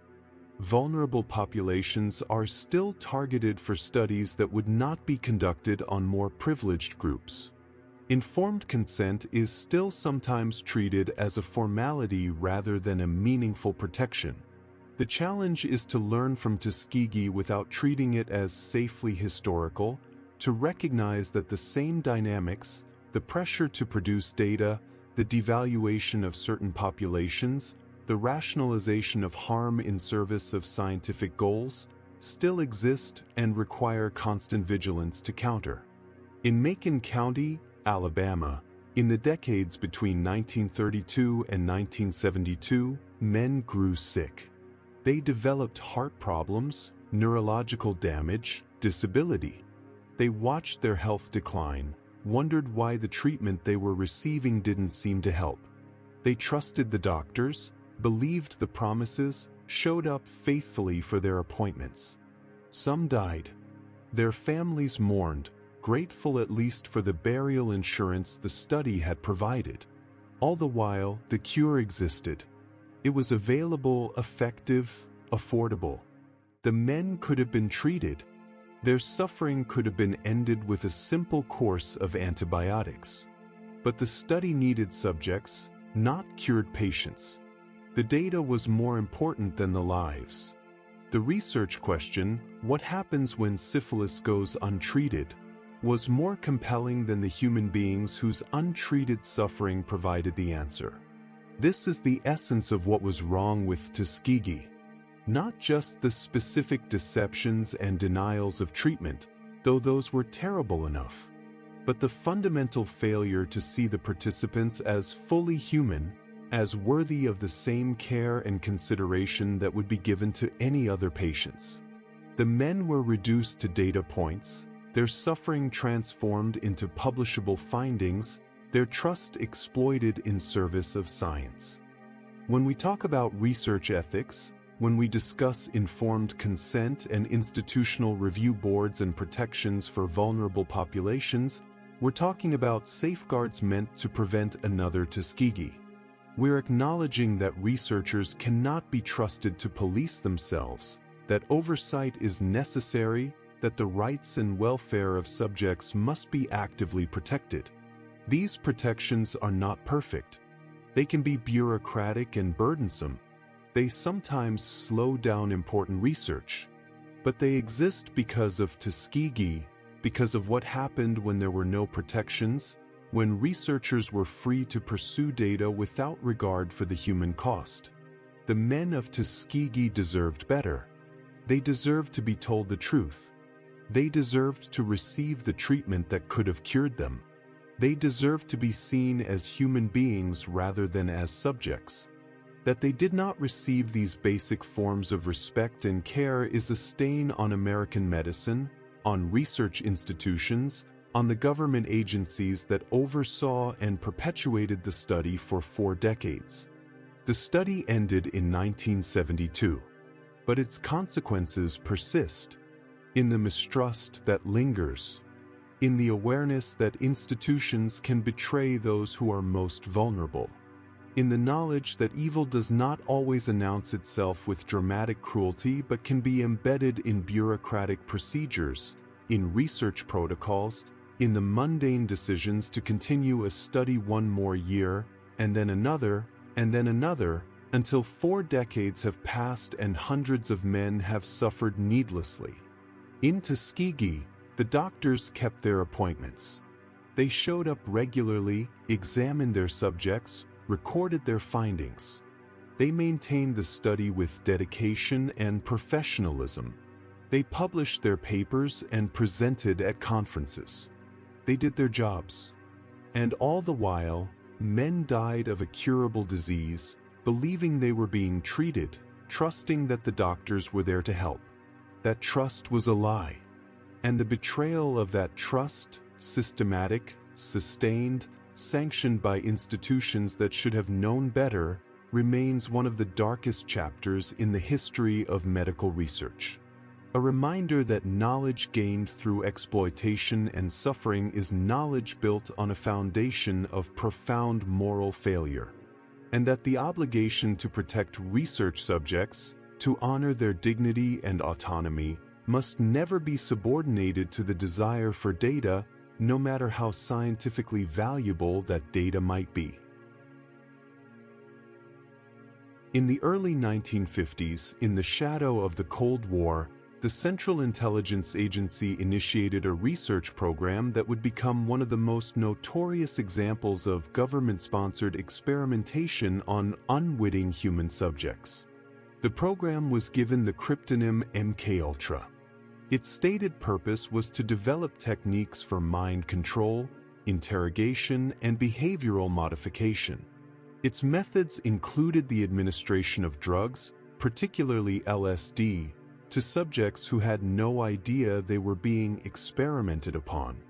And its legacy would raise profound questions about the limits of state power, the meaning of consent, and how far institutions will go when they operate in secret, accountable to no one.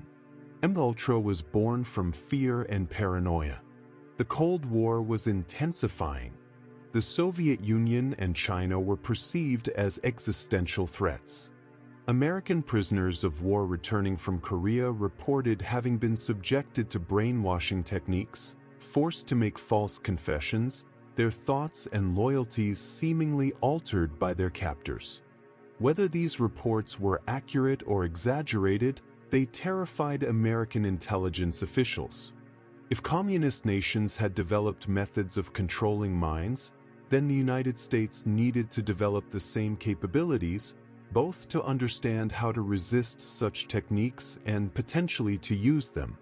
In 1953, the CIA established MKUltra under the leadership of Sidney Gottlieb, a chemist who would oversee the program for the next 2 decades. The project was vast in scope, involving multiple subprograms conducted at universities, hospitals, prisons, and pharmaceutical companies across the United States and Canada. Many of the institutions and researchers involved had no idea they were working for the CIA. The funding came through front organizations. The true purpose of the research was concealed. Secrecy was absolute.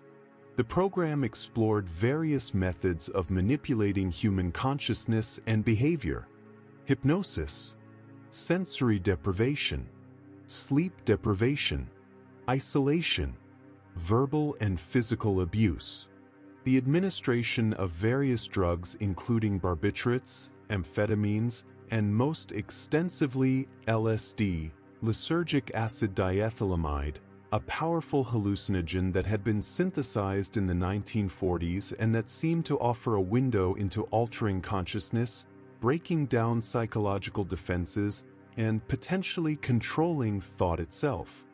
In the early days of MKUltra, some experiments were conducted on volunteers, though even then the true nature and risks of the research were not fully disclosed. But increasingly, the program shifted to testing on unwitting subjects, people who had no idea they were being given drugs or subjected to experimental procedures. This was not accidental.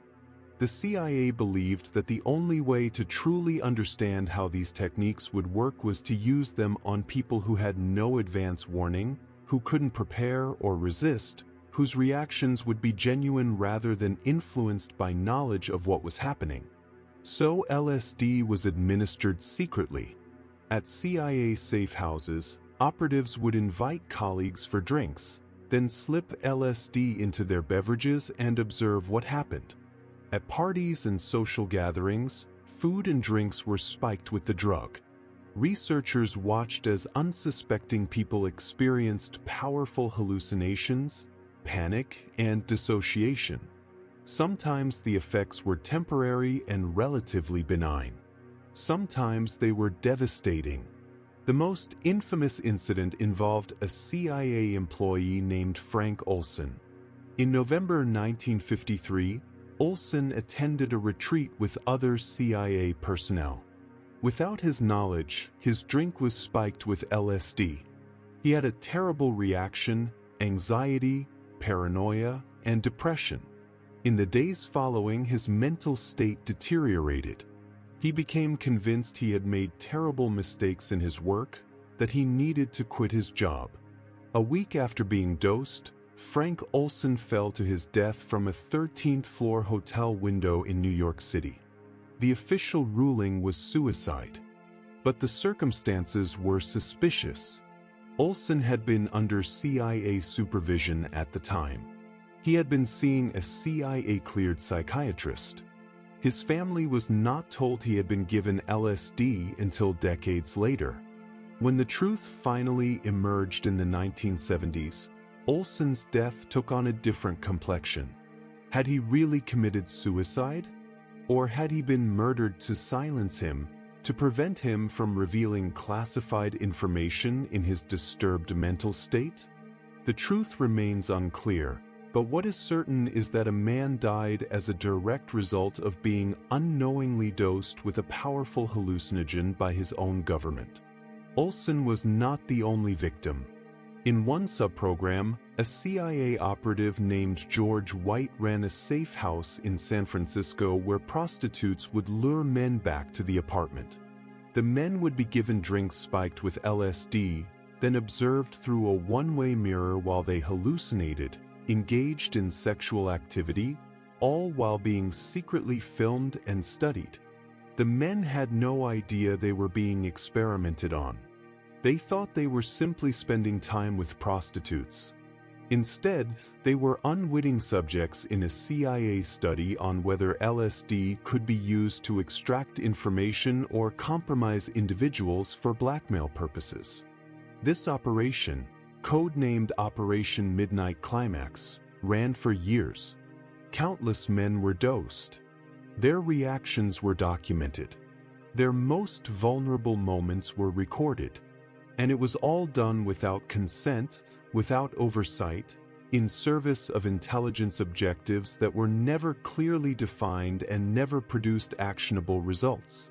MKUltra also extended into hospitals and mental institutions. Patients, particularly those who were vulnerable, mentally ill, marginalized, powerless, were subjected to experiments involving extended drugging, electroshock therapy, sensory deprivation, and psychological manipulation. Dr. Donald Cameron, a psychiatrist working at the Allen Memorial Institute in Montreal, received CIA funding through a front organization. His experiments involved putting patients into drug-induced comas for weeks at a time, administering massive doses of electroshock therapy, playing taped messages repeatedly to try to break down and rebuild their personalities. Cameron believed he could erase problematic memories and behaviors, then imprint new, healthier patterns. He called it psychic driving. What it actually did was destroy people's memories, personalities, and lives. Patients entered his care with depression or anxiety and were left unable to remember their children's names, unable to recognize family members, reduced to childlike states requiring round-the-clock care. They had been damaged, profoundly and irreversibly, in the name of research funded by the CIA without their knowledge or consent. The scale of MKUltra was enormous. At its height, the program included hundreds of subprojects. 80 institutions were involved: universities, pharmaceutical companies, hospitals, prisons. Thousands of people were experimented upon, most without their knowledge. The budget ran into millions of dollars, all of it hidden in classified accounts, unaccountable to congressional oversight or public scrutiny. And for what? Did MKUltra achieve its objectives? Did it develop effective mind control techniques? Did it create the capability to extract information from unwilling subjects, to turn enemy agents, to protect against communist brainwashing? By all accounts, no. The research was scientifically dubious, poorly designed, more interested in results than rigor. LSD did not prove to be a truth serum. Extended electroshock did not reliably erase and reprogram personalities. The sensory deprivation and psychological torture produced trauma and suffering, but not the kind of controlled behavioral modification the CIA sought. What MKUltra did achieve was harm. It damaged lives. It drove people to suicide or to permanent psychological disability. It violated the most basic principles of medical ethics and human rights. And it demonstrated what happens when powerful institutions operate in complete secrecy, accountable to no one, convinced that national security justifies any methods. The program officially ended in 1973 when CIA Director Richard Helms ordered all MKUltra files destroyed. This destruction of evidence was deliberate, an attempt to ensure that the program's activities would never be fully known, that the extent of what had been done would remain secret. Most of the records were successfully destroyed, but some survived: financial records that had been misfiled, documents that escaped the purge. And in the mid-1970s, in the wake of Watergate and increasing scrutiny of intelligence agencies, these surviving records were discovered. Congressional hearings were held. The Church Committee and the Rockefeller Commission investigated CIA abuses. Slowly, the outlines of MKUltra became public. Witnesses testified. Former subjects came forward. The American public learned that their government had been conducting secret medical experiments on unwitting citizens for decades.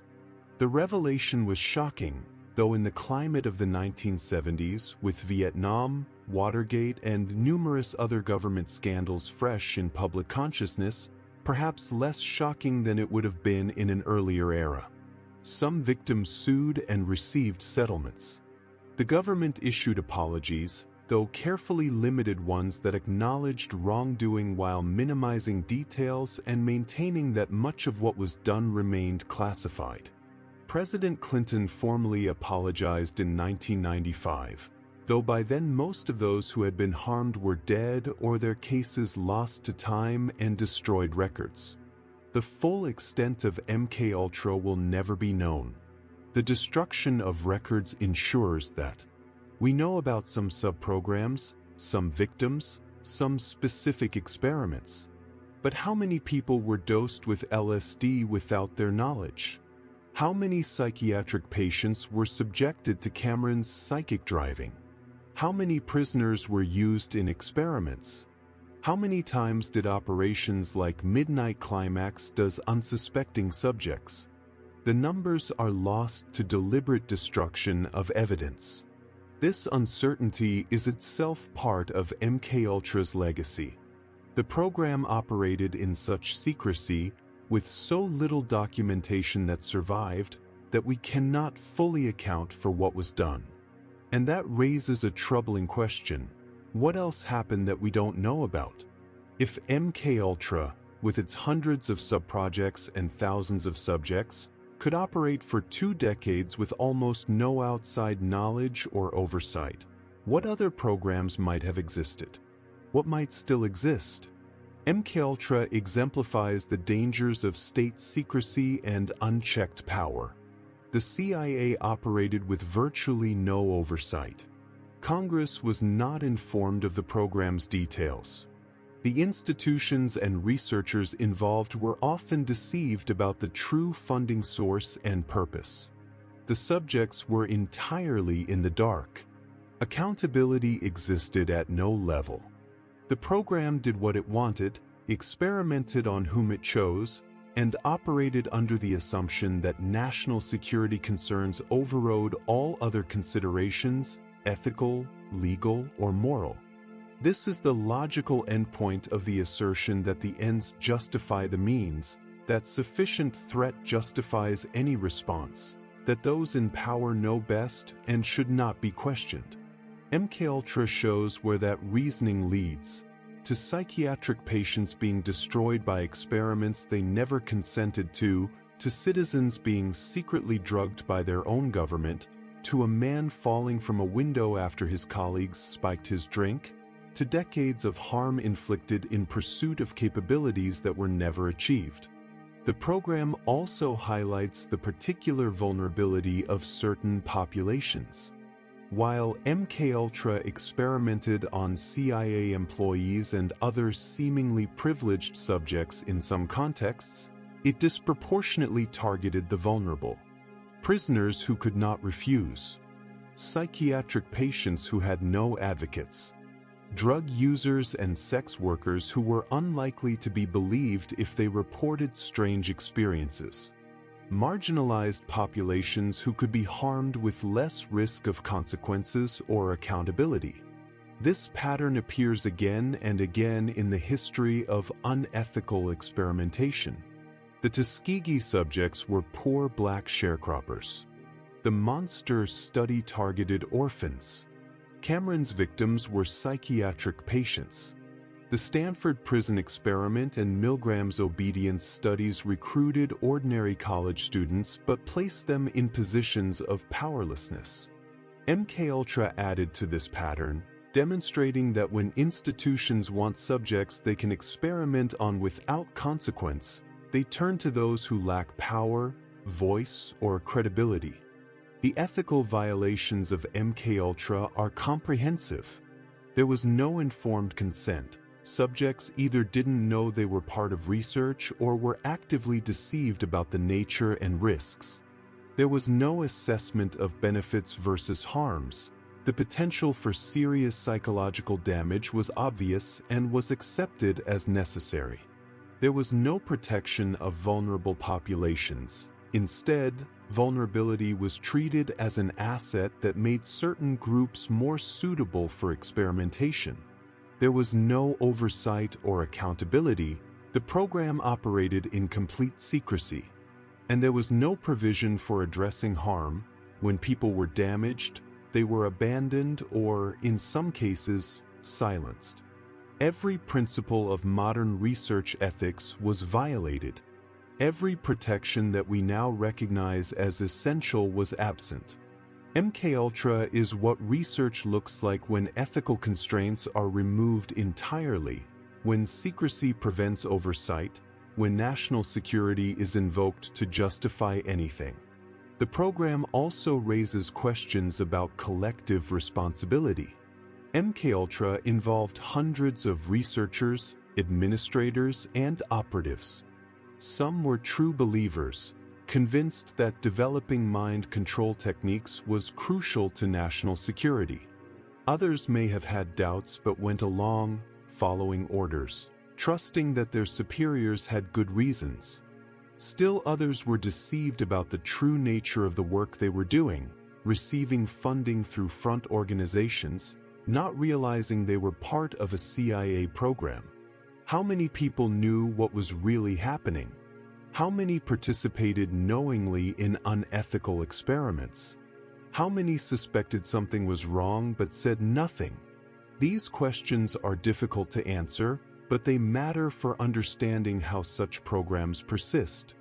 MKUltra was not the work of one mad scientist.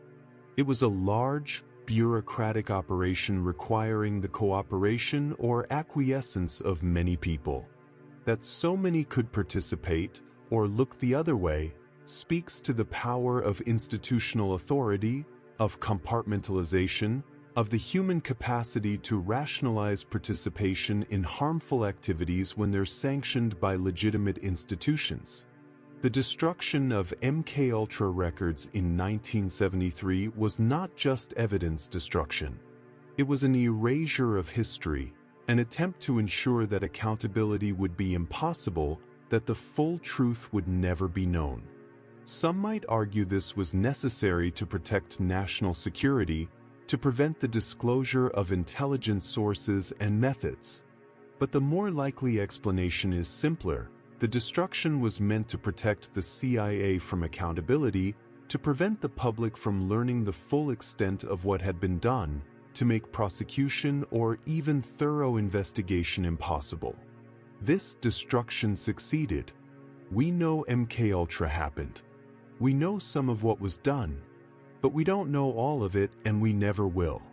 The history has been deliberately fragmented, the evidence deliberately destroyed. And that destruction means that justice for most victims is impossible.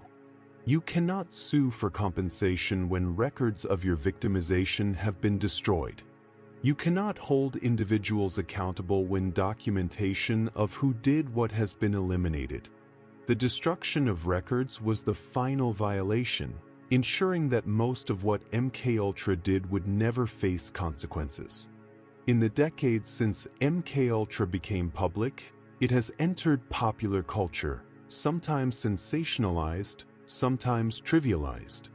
It appears in conspiracy theories, in fiction, in speculation about government capabilities and secret programs. This cultural presence is a double-edged phenomenon. On one hand, it keeps the memory of MKUltra alive, reminds people that governments can and have conducted secret experiments on their own citizens.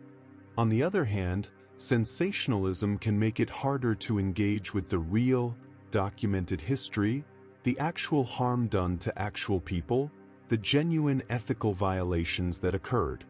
The real MKUltra was not about creating Manchurian candidates or developing exotic mind control technologies. It was about powerful institutions using powerless people as experimental subjects, causing real harm in pursuit of capabilities that were never achieved. It was about the absence of oversight allowing abuses to persist for decades. It was about secrecy preventing accountability. These are not exotic or exciting revelations. They're mundane, bureaucratic evils. But they're the actual legacy of the program. MKUltra formally ended in 1973, but its questions remain. How much power should governments have? What activities should be permitted in the name of national security? How can citizens ensure that secret programs are not violating rights and causing harm? What oversight mechanisms are sufficient when programs are classified and their very existence can be denied? These questions have no easy answers, but MKUltra demonstrates the consequences of failing to answer them adequately. The program also stands as the culmination of a pattern we've traced through these case studies. From the blue flash at Los Alamos to the deliberate dosing of unwitting citizens with LSD, we've seen how harm occurs in research and experimentation, sometimes through accidents and inadequate safety precautions, sometimes through complacency and normalization of risk, sometimes through pressure and compromised ethics, sometimes through deliberate exploitation of vulnerable populations, and finally, with MKUltra, through state power operating in secret, accountable to no one, convinced that its objectives justified any methods.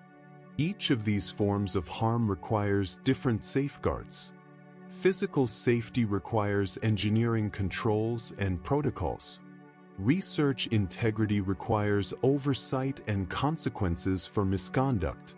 Human subjects protection requires informed consent and ethical review.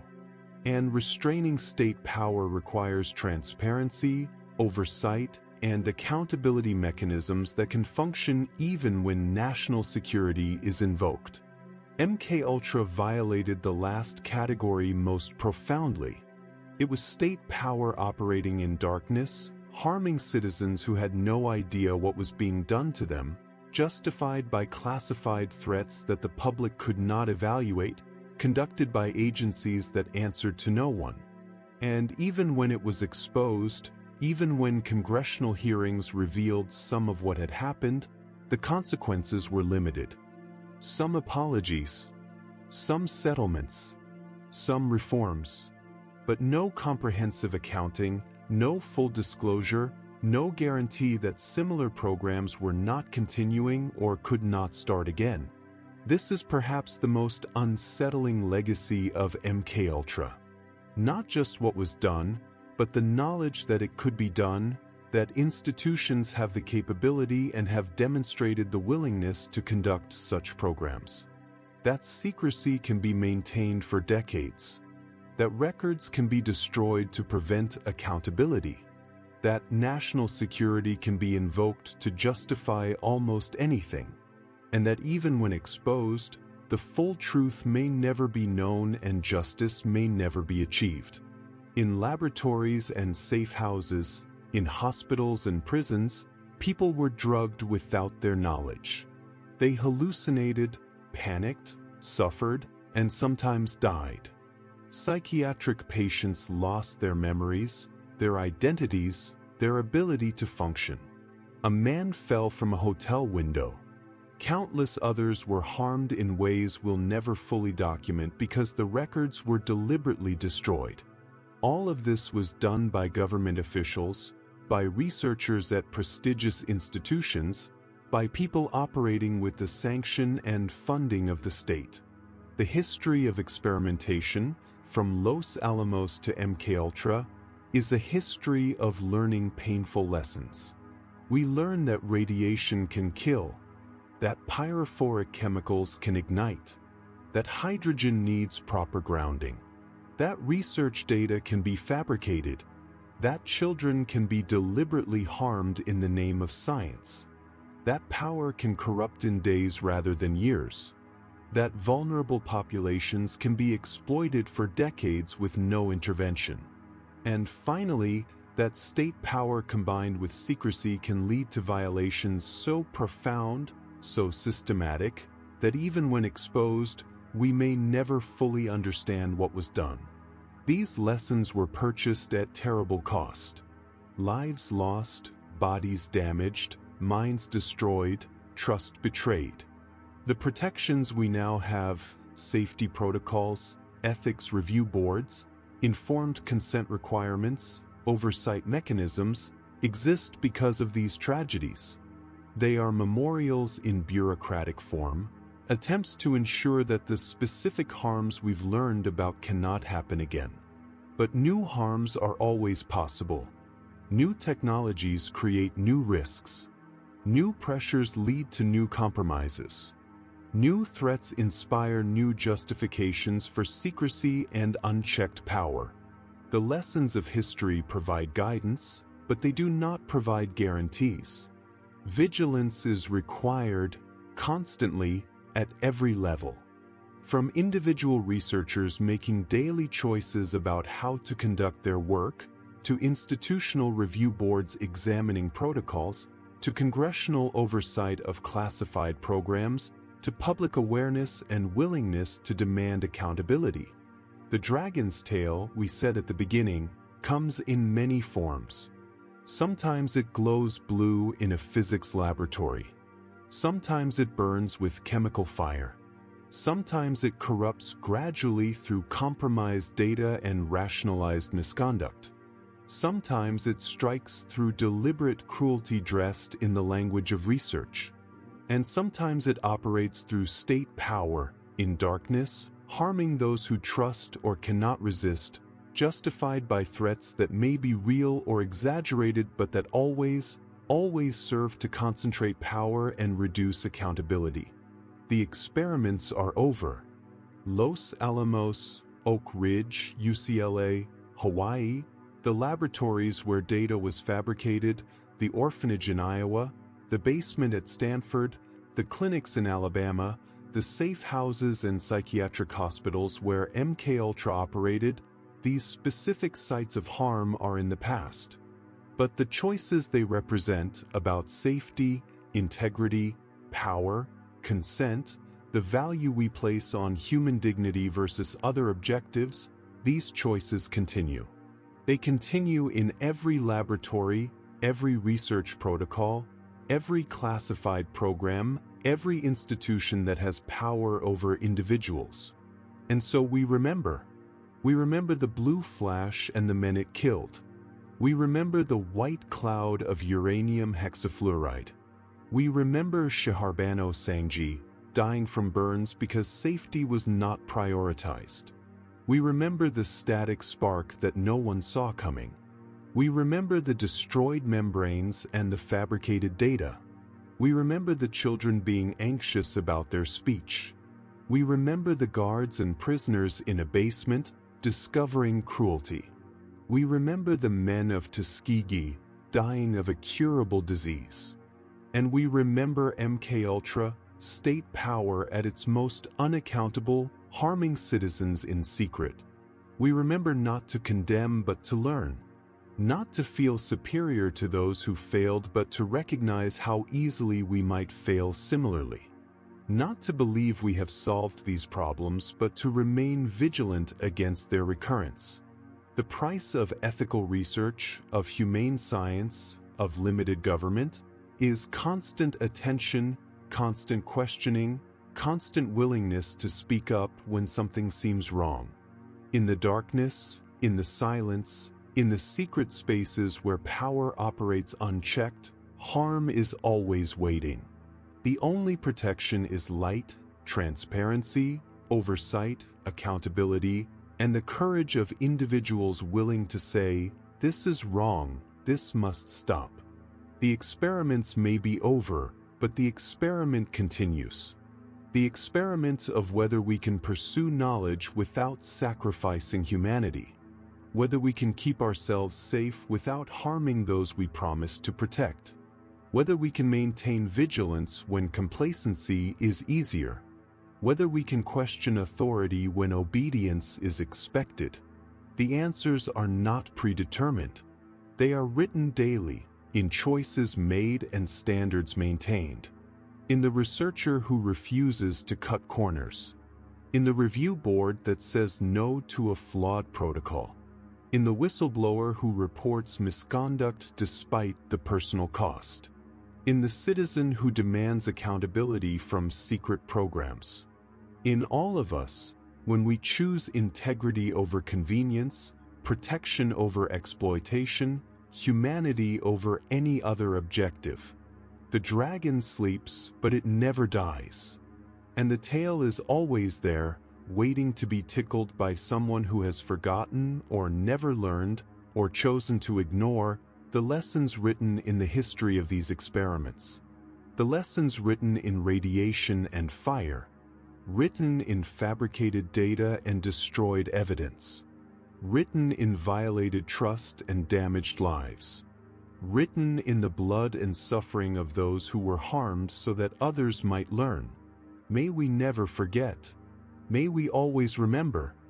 And may we never, ever allow the pursuit of knowledge or power to override our obligation to treat every human being with dignity, respect, and care.